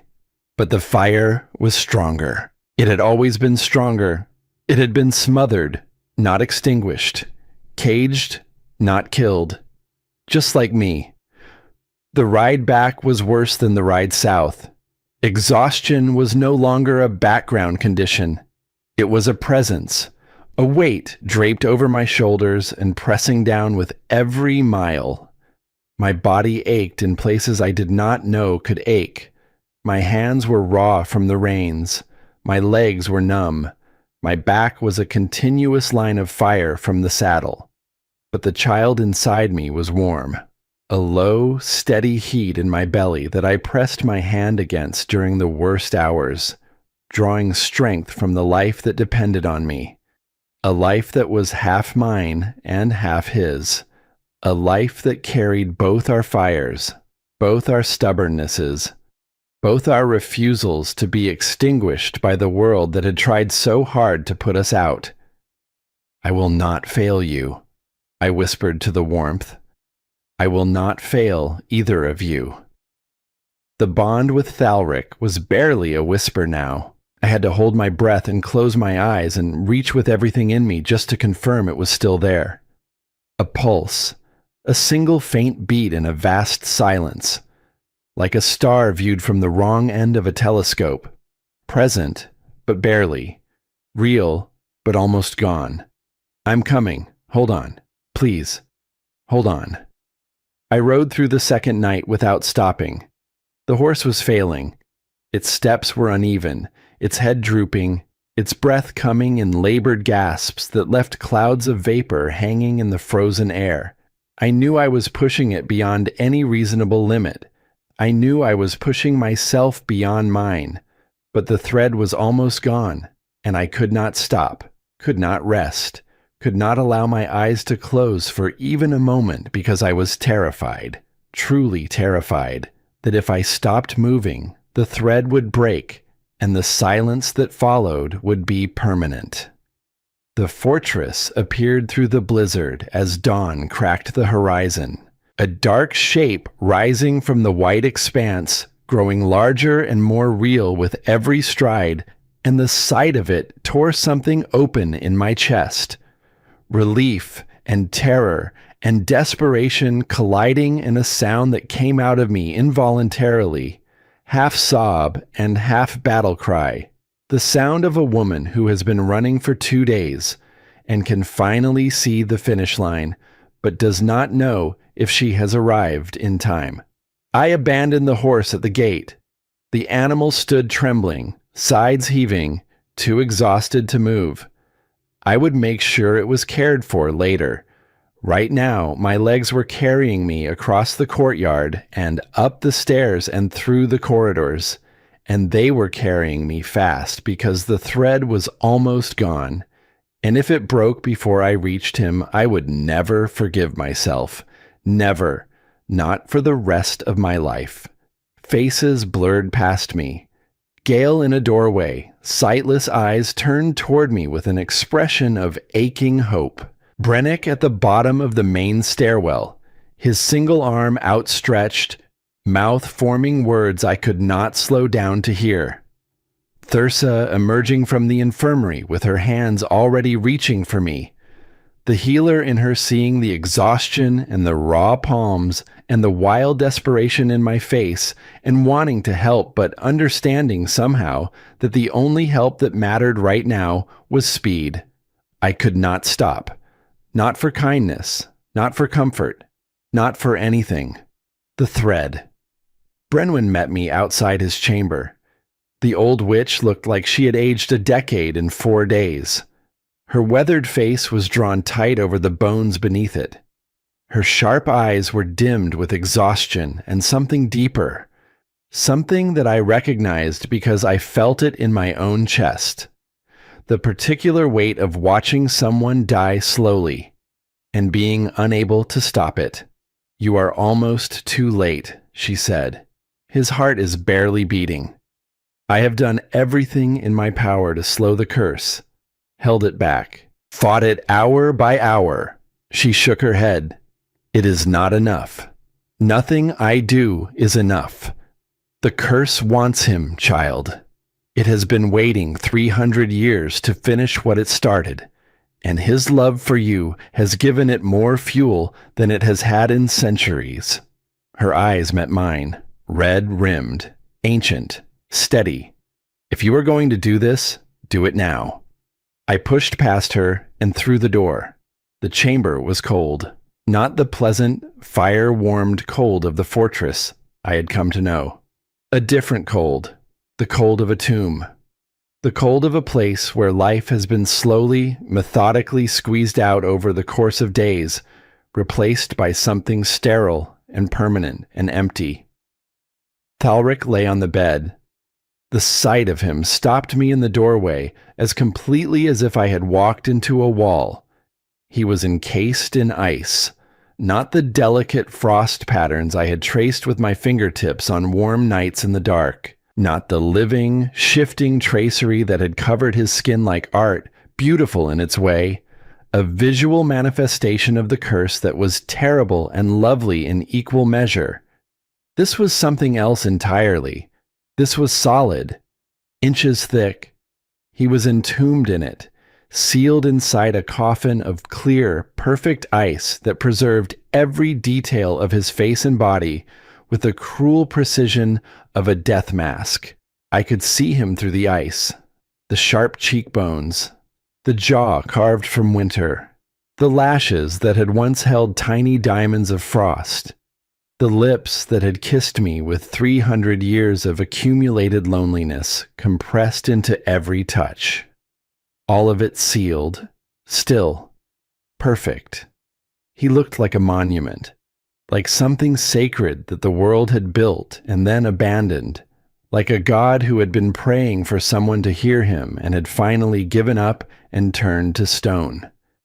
But the thread still pulsed, so faint I almost could not find it.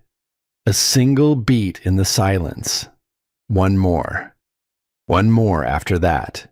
Slower each time, fainter each time. But there, he was in there, somewhere beneath the ice and the curse and the 3 centuries of accumulated winter and loneliness. The man who had sat with me in a library while I wept and never asked me to stop. The man who had dropped to his knees when I told him about our child. The man who had said, "I want this more than I have wanted anything in 300 years, and meant it with every frozen fiber of his being. That man was still holding on. "Tell me what to do," I said. "Break the seal first," Brenwyn said from the doorway. I looked at the stone disc in my hand. The runes pulsed, dark, hungry, malevolent. I could feel the binding they represented with a clarity that the old name speaker Aelith could never have achieved.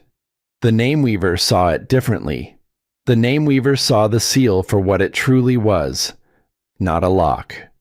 A parasite, a living thing that had been attached to my power for 15 years, feeding on it, suppressing it, draining the fire drop by drop to maintain its own existence. My mother had felt this same seal, had felt it placed on her daughter, and had known, with the clarity of a Nameweaver's sight, exactly what it was doing and exactly what would happen if it was not removed. That was why she had tried to take me away. That was why she had died.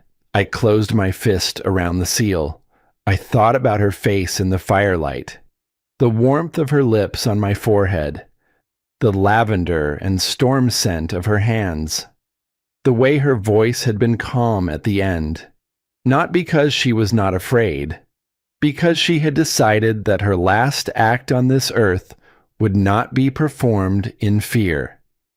It would be performed in love. You have fire on your tongue, my darling. I thought about the veil. 15 years of it, the weight and the smell and the taste and the way it shaped my jaw and changed my face and taught me that my voice was something to be ashamed of.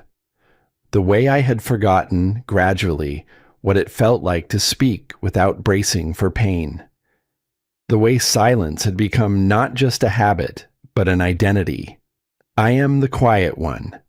I am the girl who does not speak. I am the thing that wears the muzzle. Never let them put it out.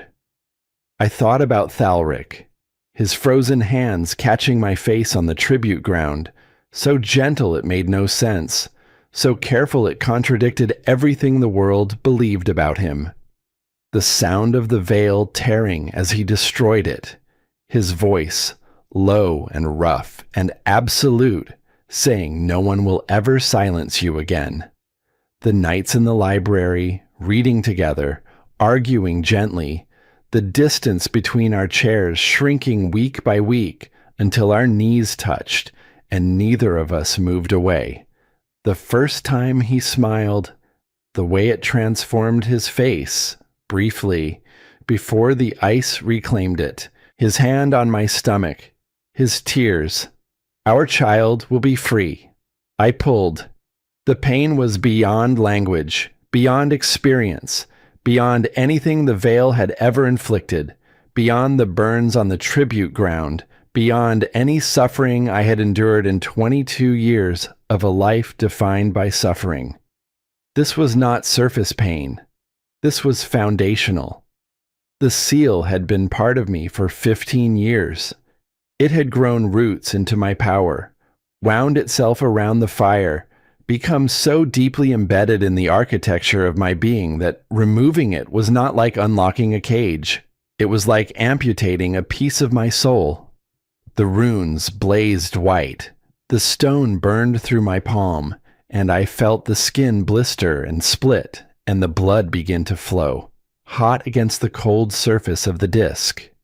Agony radiated up my arm in waves, crashing through my shoulder, down my spine, into every nerve ending in my body. The seal fought back with the desperate ferocity of a thing that knows it is about to die. It sent pain like a weapon, trying to force my hand open, trying to make me drop it, trying to use the same mechanism that had punished my speech for 15 years to punish this final, ultimate act of speaking. I did not let go. I pulled harder. I thought about every word I had swallowed, every true name that had risen in my throat and been pushed back down by the veil's fire. Every morning, I had woken and tested the veil's binding with a single syllable and felt the pain remind me of my place. Every time I had stood in a room full of people who could speak and felt the particular loneliness of being present but voiceless, visible but mute, a person-shaped silence occupying space without filling it. I pulled harder. I thought about the girl on the tribute ground, 16 years old, shivering, falling, the soldier's strap rising, my body moving before my mind, stepping between violence and vulnerability, because some instincts run deeper than fear, deeper than self-preservation, deeper than the learned helplessness of a woman who has been taught that her body is not worth protecting. I had protected someone else's, while muzzled, while bound, while walking toward my own death. If I could do that, I could do this. I pulled with everything. The seal shattered.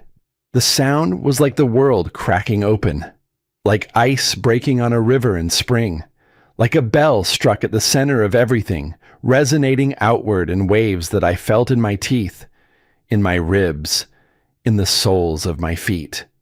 The stone disc exploded in my hand, fragments dissolving before they hit the ground, and the runes that had been writhing on its surface flew apart like birds startled from a tree, scattering into nothing, unraveling into silence.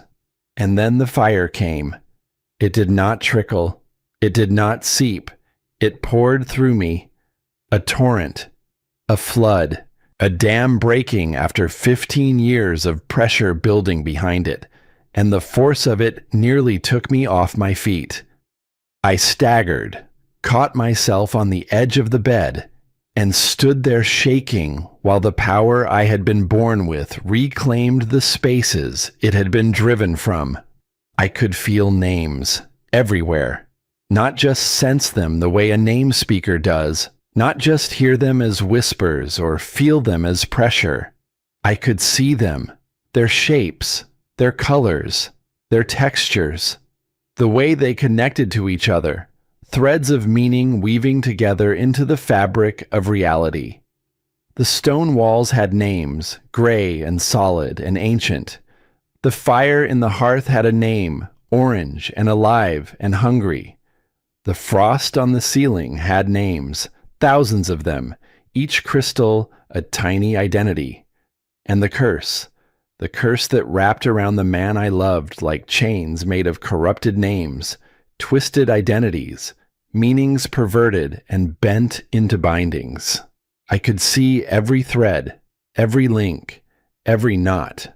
The entire architecture of the prison that had been built around Thalric's true name 300 years ago, and it was intricate and vast and terrible, and I could see exactly where it was weak.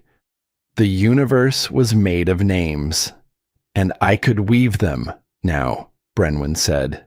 Her voice was steady, but tears were falling freely down her face, tracking through the wrinkles like rivers through ancient valleys. Speak his true name, but do not just speak it. Weave it. Find the threads of the curse and cut them. Reshape what was broken. Unmake the prison. Build a door where there was a wall. She paused. Your mother could have done this. She was ready. She had the skill and the power and the knowledge. She would have come north and spoken his name and broken these chains 20 years ago if your father had not stopped her. I know, I said. Do it for her, too, Brenwyn whispered. I climbed onto the bed. The ice cracked beneath my weight, fracture lines spreading from my knees like rivers branching. I placed my hands flat on his frozen chest, spreading my fingers wide over the place where his heart was barely beating. Where the thread between us originated, where the warmth I had felt that first day, that impossible flicker of heat buried beneath centuries of cold, still lived, still refused to die. Just like him, just like me. I closed my eyes. In my mind, his name burned. Cold and blue, a constellation of syllables suspended in infinite darkness and wrapped around it, choking it, chains of ancient magic made of corrupted names and twisted meanings, and 3 centuries of accumulated cruelty. The curse was not a single spell. It was a web, a network of bindings, each one reinforcing the others, each one drawing power from his love and his loneliness and his centuries of isolation to feed itself, to grow stronger, to tighten its grip. I reached for the first chain. The cold hit me like a wall. Not physical cold, existential cold. The cold of 300 years spent alone in a fortress of ice, watching woman after woman sent to you as tribute, and knowing each one would die within a month because the curse would not allow warmth to survive in your presence. The cold of slowly, inexorably forgetting what it felt like to be touched with kindness. What it meant to be seen by another person and recognized as something worth loving rather than something to be feared. His loneliness. The curse was weaponizing his loneliness against me, trying to drown me in 3 centuries of isolation, trying to convince me that the cold was too deep, too old, too vast to overcome. I pushed through it. I am not alone, I told the cold. And neither is he. Not anymore. I reached deeper. Found the central chain, the one that connected directly to his true name, the one that turned Voranthel from an identity into a cage. I wrapped my mind around it and pulled. Voranthel. My voice resonated with power I had never known I possessed. Not volume, not force, something more fundamental, something that vibrated in the bones of the world, in the spaces where names are born before they become sounds, in the place where reality decides what is and what is not. I see you. The chains shuddered. The entire web of bindings trembled. Not the beast they made you. Not the monster the world describes. Not the frozen king who rules an empire of ice because ice is the only kingdom the curse allows him to inhabit. I see the man beneath, the man who found broken people and gave them shelter without asking for anything in return, who let a blind woman tend his garden because he understood that purpose is a kind of warmth, who let a one-armed soldier teach children in his hall because he remembered what it felt like to be strong and wanted someone else to feel it too, who sat across a table from a woman with a ruined voice and treated her mind like something precious because he had spent 300 years alone and had learned that the most valuable thing in the universe is not power or wealth or immortality, but the simple act of being understood by another person. The chains cracked. Light appeared in the fractures, warm, golden, the color of sunrise, the color of fire, the color of everything the curse had tried to extinguish. I weave you free. The words came from somewhere deeper than my throat, deeper than my chest, from the fire my mother had planted in me, from the child growing beneath my heart, from every word I had swallowed for 15 years, and every name I had been punished for speaking, and every truth I had carried on my tongue, like a coal that burned but could not be spit out or swallowed. I unbind you from this curse. I cut the chains that were forged from your stolen name. I reshape the prison they built around your identity, and I unmake it, thread by thread, link by link, until what remains is not a cage, but a door, an open door. A door you can walk through into warmth and daylight, and a life that is not defined by cold. The chains screamed. The curse fought back with everything it had, 3 centuries of accumulated power surging against me like a tide, trying to freeze me out, trying to silence me, trying to do what everyone had always tried to do to me. My father with his veil, the soldiers with their straps, the mages with their bindings, the world with its insistence that my voice was dangerous and my fire was uncontrollable. And the truth I carried could only cause harm. They were wrong. They had always been wrong. The truth does not cause harm. The truth sets free. Not Thalric the beast. Not Voranthal the frozen king. Just you. The man who removed my muzzle and told me I would never be silenced again. The man who kissed me in the dark and tasted of 300 years of loneliness and one desperate, defiant spark of hope. The man who knelt before me and pressed his forehead to my belly and wept because he wanted our child more than he had wanted anything since the day the curse took hold. The man I love, mine forever, and no curse forged by any hand in any century will keep you from me. Not ice, not cold, not chains, not conspiracies, not 300 years, not 3,000. Nothing in this world or any other will keep me from you because I am fire and you are the warmth that never went out, and together we are something that cannot be frozen. Mine. The chains shattered. Every single one. Every link. Every thread. Every binding. Every corrupted name and twisted meaning, and 3 centuries of accumulated cruelty. All of it broke at once. And the breaking was not a sound. It was a force. It was an event. It was a moment that divided time into before and after. And the before was winter, and the after was something else entirely. Light exploded outward from his chest, from the place where my hands pressed against the ice. Warm, golden, blindingly, overwhelmingly, impossibly bright. It filled the chamber in an instant. It poured through the doorway and flooded the corridors. It found every window in the fortress and blazed through them like a second sunrise. It reached beyond the walls and into the storm, and where it touched the eternal blizzard, the blizzard faltered. The ice encasing Thalric cracked. A single fracture running from beneath my right hand straight down the center of his chest. Then another. Then a dozen, then 100. The ice split and shattered and fell away in sheets and shards that dissolved before they reached the floor, evaporating into mist that caught the golden light and glowed like something holy. His skin emerged, pale, human, no longer blue, no longer translucent, no longer marked with the elaborate frost patterns that had been consuming him for 3 centuries.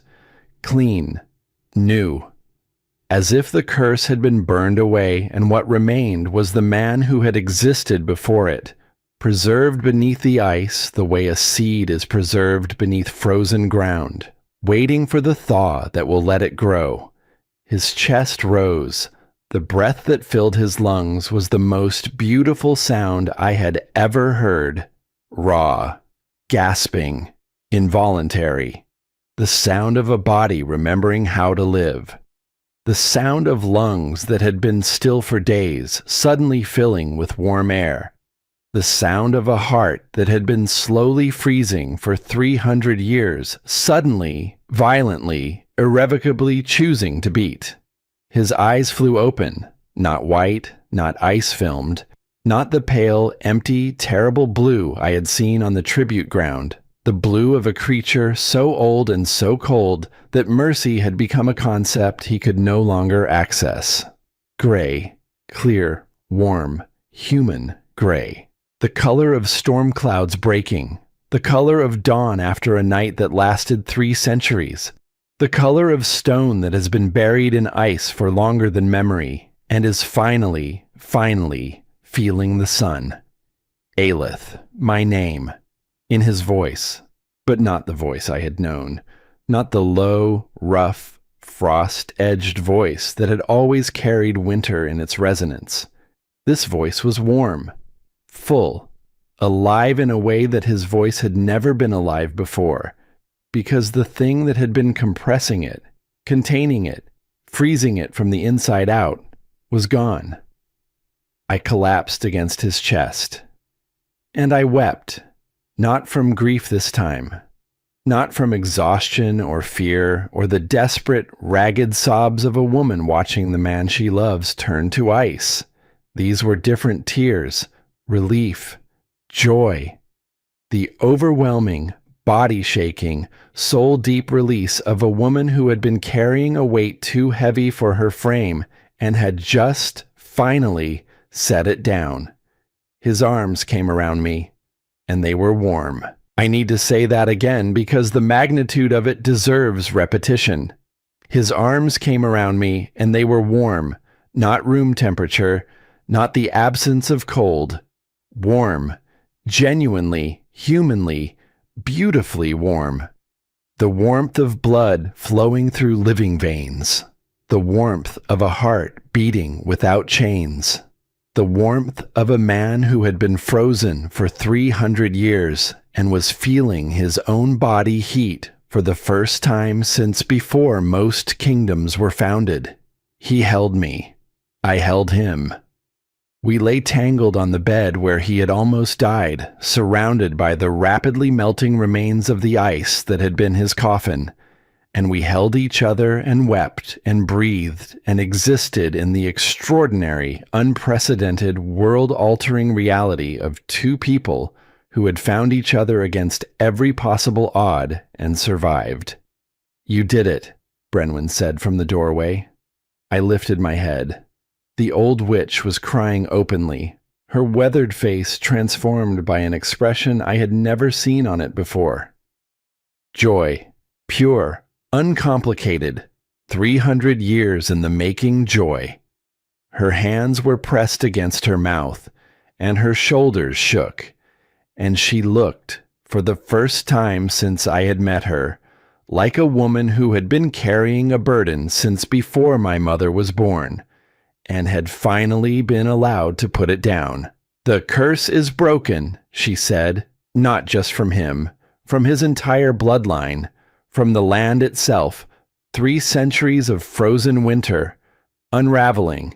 She looked at me, at my hands still pressed against his chest, at the place where our child grew, warm and safe and free.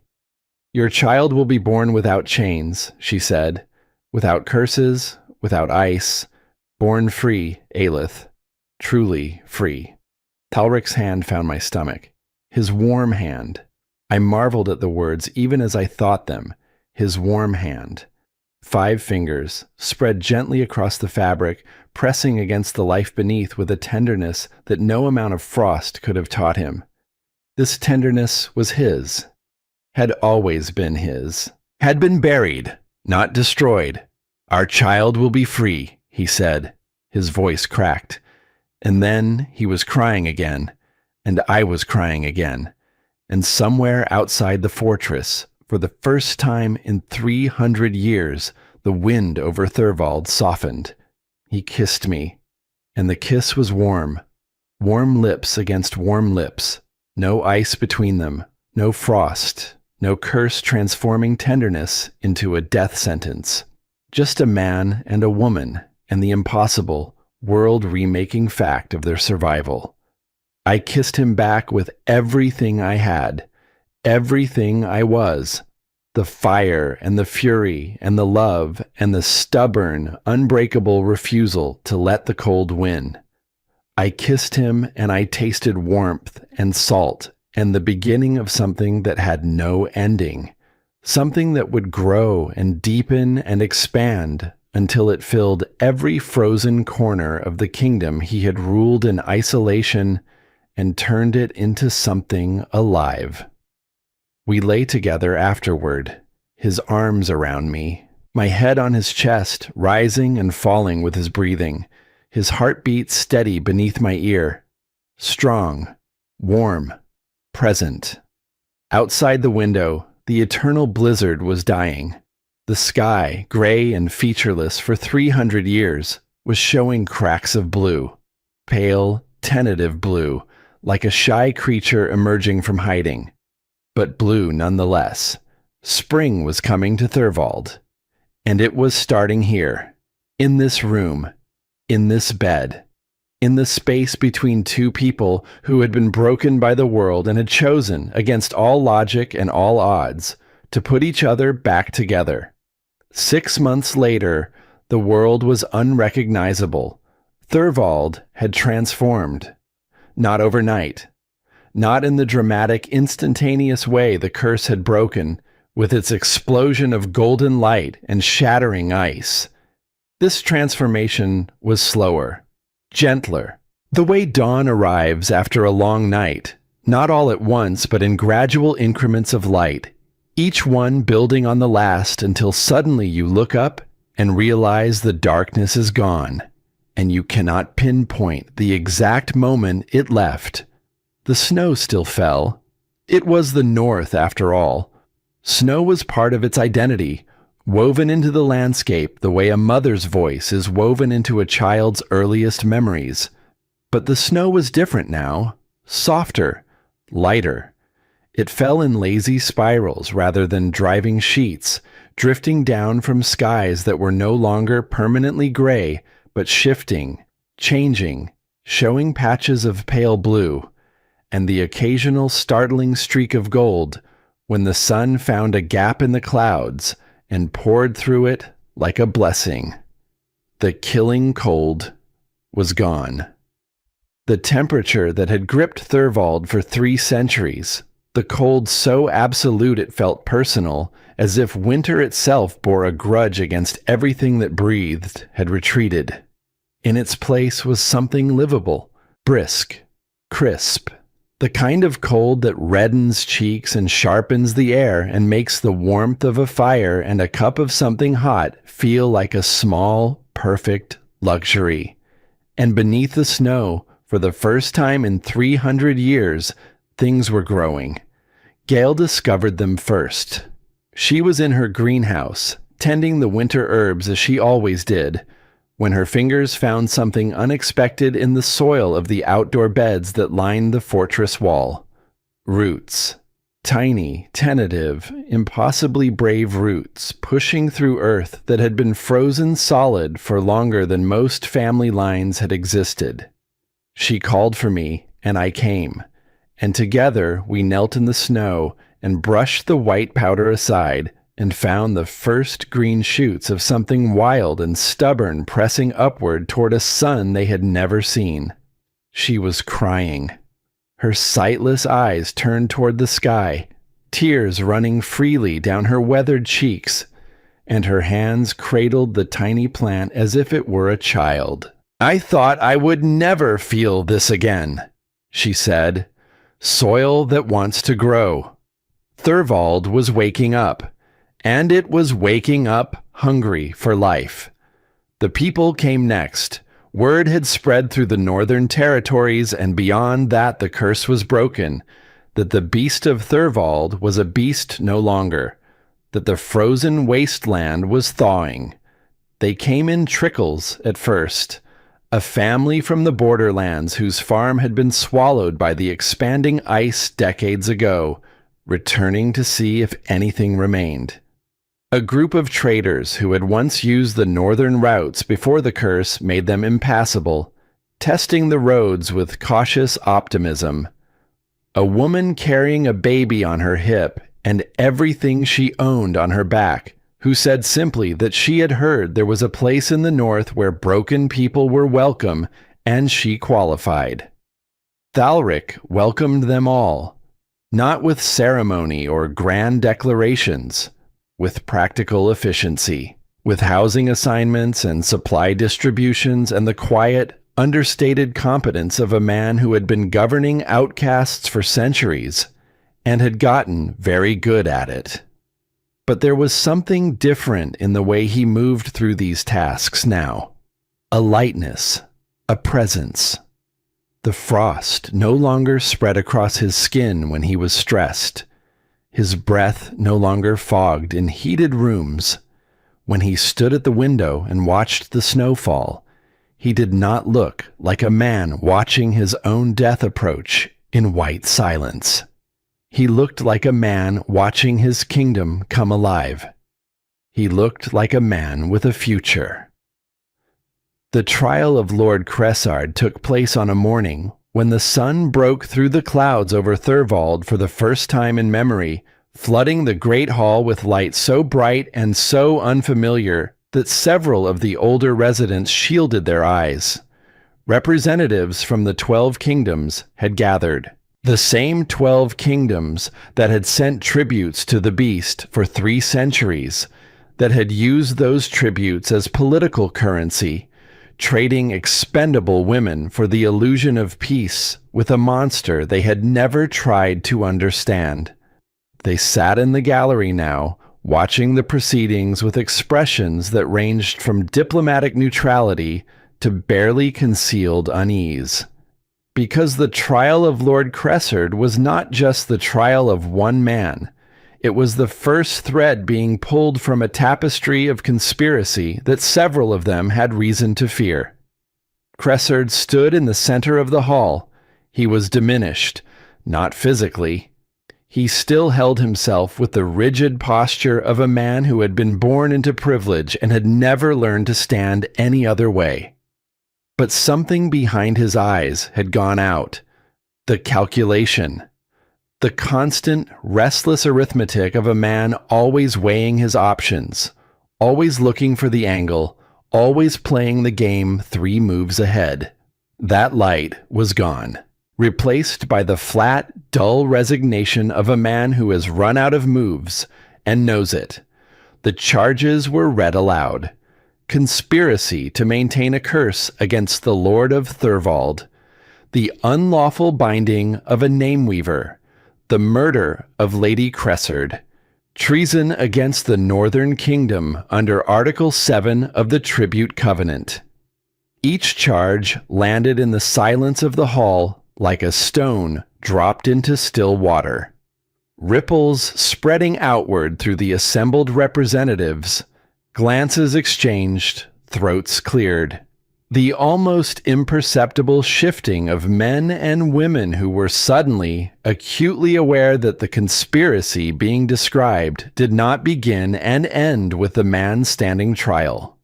Lord Cressard was found guilty on every count.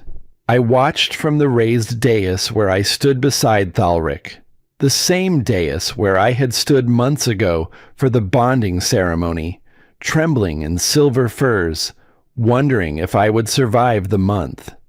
I was not trembling now. My hand rested on the swell of my belly, 7 months along, the child inside me active and restless, and making its presence known with small, insistent movements that I had come to think of as conversations. Hello, I am here. I am real. I am yours. Cressard's sentence was pronounced, stripped of his title, his lands and wealth seized, exile to the eastern mines, where he would spend whatever remained of his life in hard labor, mining the very ore that had once been traded through the northern routes his conspiracy had closed. Months later, word reached us from the eastern mines.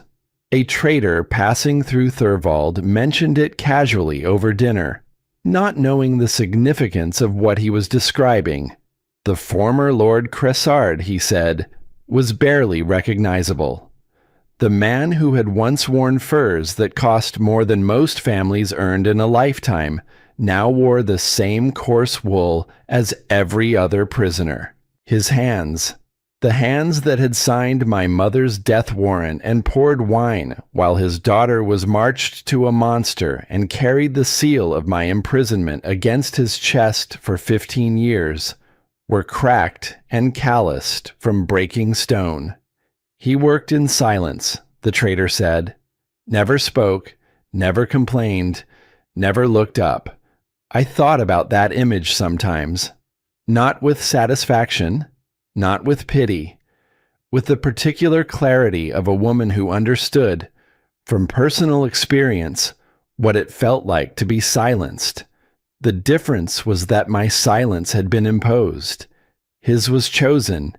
He had nothing left worth saying. I looked down at our daughter sleeping in my arms, at Thalric's warm hand resting on my shoulder, at the sun streaming through windows that had known only gray for 3 centuries. Some people build prisons for others. Some people become their own. He looked at me as they led him away, and in his eyes I saw something I had never seen there before. Not hatred, not contempt, not the cold, transactional dismissal I had known my entire life. Recognition. He saw me. Finally, truly saw me. Not the inconvenient daughter, not the dangerous name speaker, not the reminder of the wife he had killed. Me, Alith, the woman who had walked into his study and dismantled his empire with nothing but her voice, and the truth, and the particular devastating power of a person who has been silenced for so long that when they finally speak, the world has no choice but to listen. He saw me, and he was afraid of what he saw. Good. They led him out. The doors closed behind him, and I breathed. It was over. Not all of it. The conspiracy ran deeper than one man, and the investigation would continue for months, possibly years, pulling threads that led to drawing rooms and council chambers across the southern kingdoms. But this chapter, the chapter that had begun when a 7-year-old girl watched her mother dragged into the dark, and ended with that girl standing on a dais in the north with a kingdom at her back and a child in her belly and a voice that no one would ever silence again. This chapter was closed. The epilogue arrived in pieces, the way all good endings do. Lysen came to Thorvald in the spring, real spring. The first true spring the North had seen in 3 centuries, with meltwater running down the mountainsides and birdsong returning to forests that had known only the sound of wind for longer than anyone alive could remember.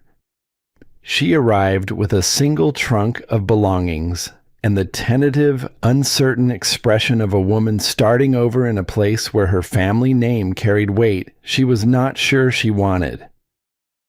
I met her at the gate. We stood looking at each other for a long moment.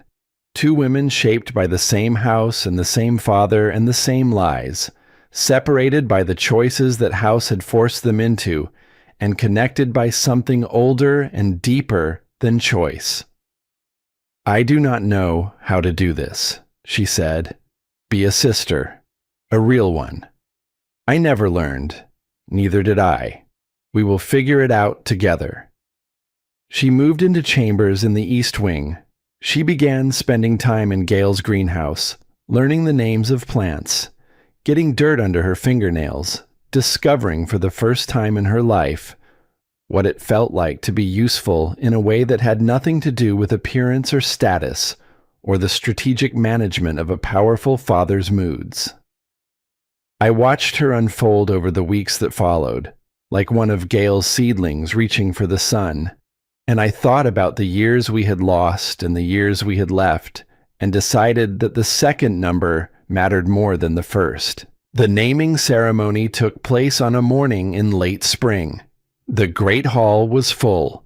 Every resident of the fortress, every newcomer who had arrived in the months since the curse broke.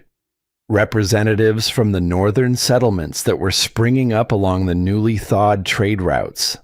Brennick stood at the front with his orphans, the small boy with the wooden sword now carrying a real one, sized for his growing frame.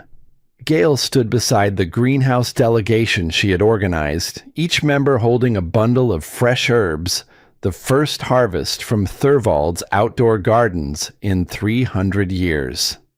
Thursa stood by the infirmary contingent, her arms folded, her weathered face soft with an emotion she would deny feeling if anyone asked. Brenwyn stood at the very back of the hall, near the doors. She had declined a position of honor. "I am not part of this story," she had told me. "I am the woman who waited. You are the woman who acted. This is your moment." I stood on the dais with our daughter in my arms. She was 3 weeks old. She had her father's white hair, fine as spider silk, and my dark eyes. She was warm, so warm. Her tiny body radiated heat like a small furnace, and when she gripped my finger, her hold was surprisingly strong, surprisingly certain, as if she already knew exactly what she wanted and was not prepared to let go of it. Thalric crossed the hall to join us. His footsteps left no frost. His breath made no fog. He moved through the crowd with a grace that was no longer predatory but protective, the way a man moves when he is walking toward the two most important things in his world, and wants to be sure nothing stands between them. He reached the dais, looked at me, looked at our daughter, and the expression on his face was one I will carry with me until the day I die. Thalric reached the dais, but instead of stepping up beside me, he stopped at the bottom of the steps, in full view of every person in the hall, and he knelt. The great hall went silent. Not the uneasy silence of fear that had followed him for 3 centuries, a different silence, the stunned, breathless silence of hundreds of people watching something they had never imagined they would see. The beast of the north, the creature that kingdoms had sent armies against and failed to conquer, the frozen king who had ruled through terror and isolation for 300 years, was on his knees, voluntarily, in front of witnesses. He looked up at me, gray eyes, warm eyes, eyes that had once been pale and empty and terrifying, and were now filled with something so vast and so tender that I had to press my hand against my chest to keep my heart from breaking open. 300 years I ruled this territory through fear, he said. His voice carried through the hall, clear and steady, and meant for every ear, because fear was the only thing the curse allowed me to feel without punishment. 300 years of cold, of isolation, of watching the world go on without me. He paused. The frost patterns that had once covered his skin were gone, but the memory of them lived in the way people looked at him, the way they still flinched when he moved too quickly, the way 3 centuries of terror do not dissolve overnight. Then this woman spoke my true name on a frozen platform, and everything changed. She removed my muzzle by giving me back something I had forgotten I lost, the ability to feel without dying for it. His voice dropped, rougher now, the composure cracking to reveal the raw thing underneath. She is not my consort. She is not my arrangement. She is my queen, the Queen of Thorvald, the woman who broke a 300-year curse with nothing but her voice and her courage, and a stubbornness that makes winter itself look flexible. A sound moved through the hall. Not quite a gasp. Not quite a murmur. Something closer to a collective exhale, as if every person present had been holding their breath and had just been given permission to release it. Thalric extended his hand upward toward me. I took it, pulled him to his feet, and the hall erupted, not in the polite, hollow applause of diplomats performing approval, in something real, something raw. The sound of people who had been broken by the world watching two other broken people choose each other and feeling for the first time in a long time that maybe choosing was enough. "She spoke her first word today," I said. "Already?" His eyebrows rose.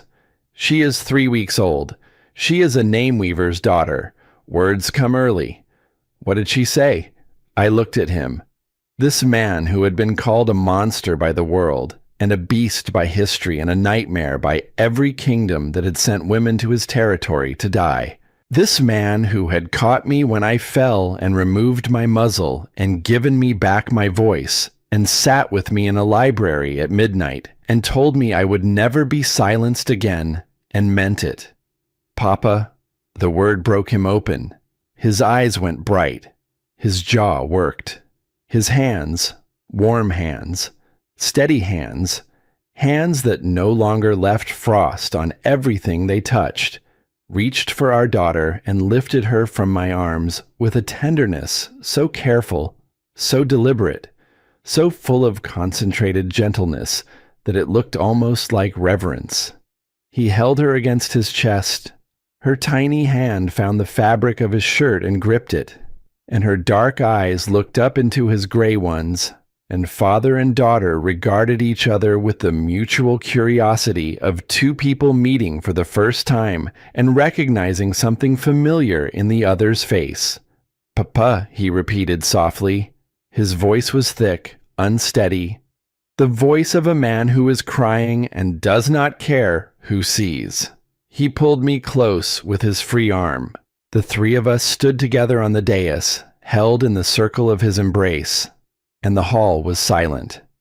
Not the cold silence of fear, the warm silence of witness, of people watching something sacred and knowing enough to let it breathe. Thalric pressed his lips against my hair. I whispered the words that had been forming in my chest since the day I stood on a frozen platform with my mouth bound and my voice stolen, and my life measured in hours. The beast of the north bowed to no alpha king. He tightened his hold on us. Our daughter made a small, content sound against his chest. The sun poured through the windows of the great hall, warm and golden and present. Until she spoke his true name, I finished and set them both free. Outside, the snow fell soft as a whisper over Thurvald, and beneath it, in soil that had been frozen for 3 centuries, 10,000 seeds were quietly, patiently, irrevocably beginning to grow. But in the warmth of the great hall, Brenwyn stood alone by the doors, her ancient eyes not watching the family on the dais but turned toward the south, toward the kingdoms where letters had been sent and payments had been made, and powerful men had built their fortunes on the foundation of a frozen north. She had heard the whispers already, the council of southern lords gathering in secret, the trade routes they were losing, the power they were watching slip through their fingers as Thurvald thawed and the beast they had kept chained for 3 centuries walked free with an army and a name weaver and a reason to look south. She found me later, after the ceremony, after the congratulations and the tears and the small private moment when Thalric held our daughter up to the window and showed her the snow and the mountains and the pale blue sky, and whispered, "All of this is yours." "The people who paid your father," Brenwyn said. Her voice was quiet but carried the weight of 3 centuries of watching and waiting. "The Council of Southern Lords. They have been building their empires on the back of this curse for 300 years, controlling the northern trade routes, expanding into territories that should have been under Thurvald's protection, profiting from the absence of the most powerful ruler on the continent." She looked at me. "Thalric is free now, and a free beast of the north threatens everything they have built. They will not accept this quietly. They are already moving, already planning, already looking for ways to restore what you have broken. I stood at the window. My daughter slept in her cradle. Thalric stood beside me, his warm hand resting on the small of my back. The snow fell gently over a kingdom that was learning, slowly and tentatively, and with the particular courage of things that have been frozen for a very long time, how to live again. "Let them come," I said. My voice was steady. My eyes were clear. My hand found Thalric's, and our fingers intertwined, his warmth and mine meeting and mingling the way they had from the very beginning. Fire and thaw, voice and silence. Two people who had been broken by the world and had chosen to put each other back together. "Let them come," I said again. This time, I am not muzzled. Thalric's hand tightened on mine. Beyond the window, the snow fell over Thurvald like a lullaby, and the seeds beneath it pushed upward toward a sun they had waited 300 years to meet. And somewhere in the south, in drawing rooms lit by expensive candles and warmed by fires that cost more than most families earned in a year, powerful men received the news that the curse was broken and the beast was free. And his consort was a name weaver who had already destroyed one of their operatives and was showing every sign of coming for the rest. They should have been afraid. They were.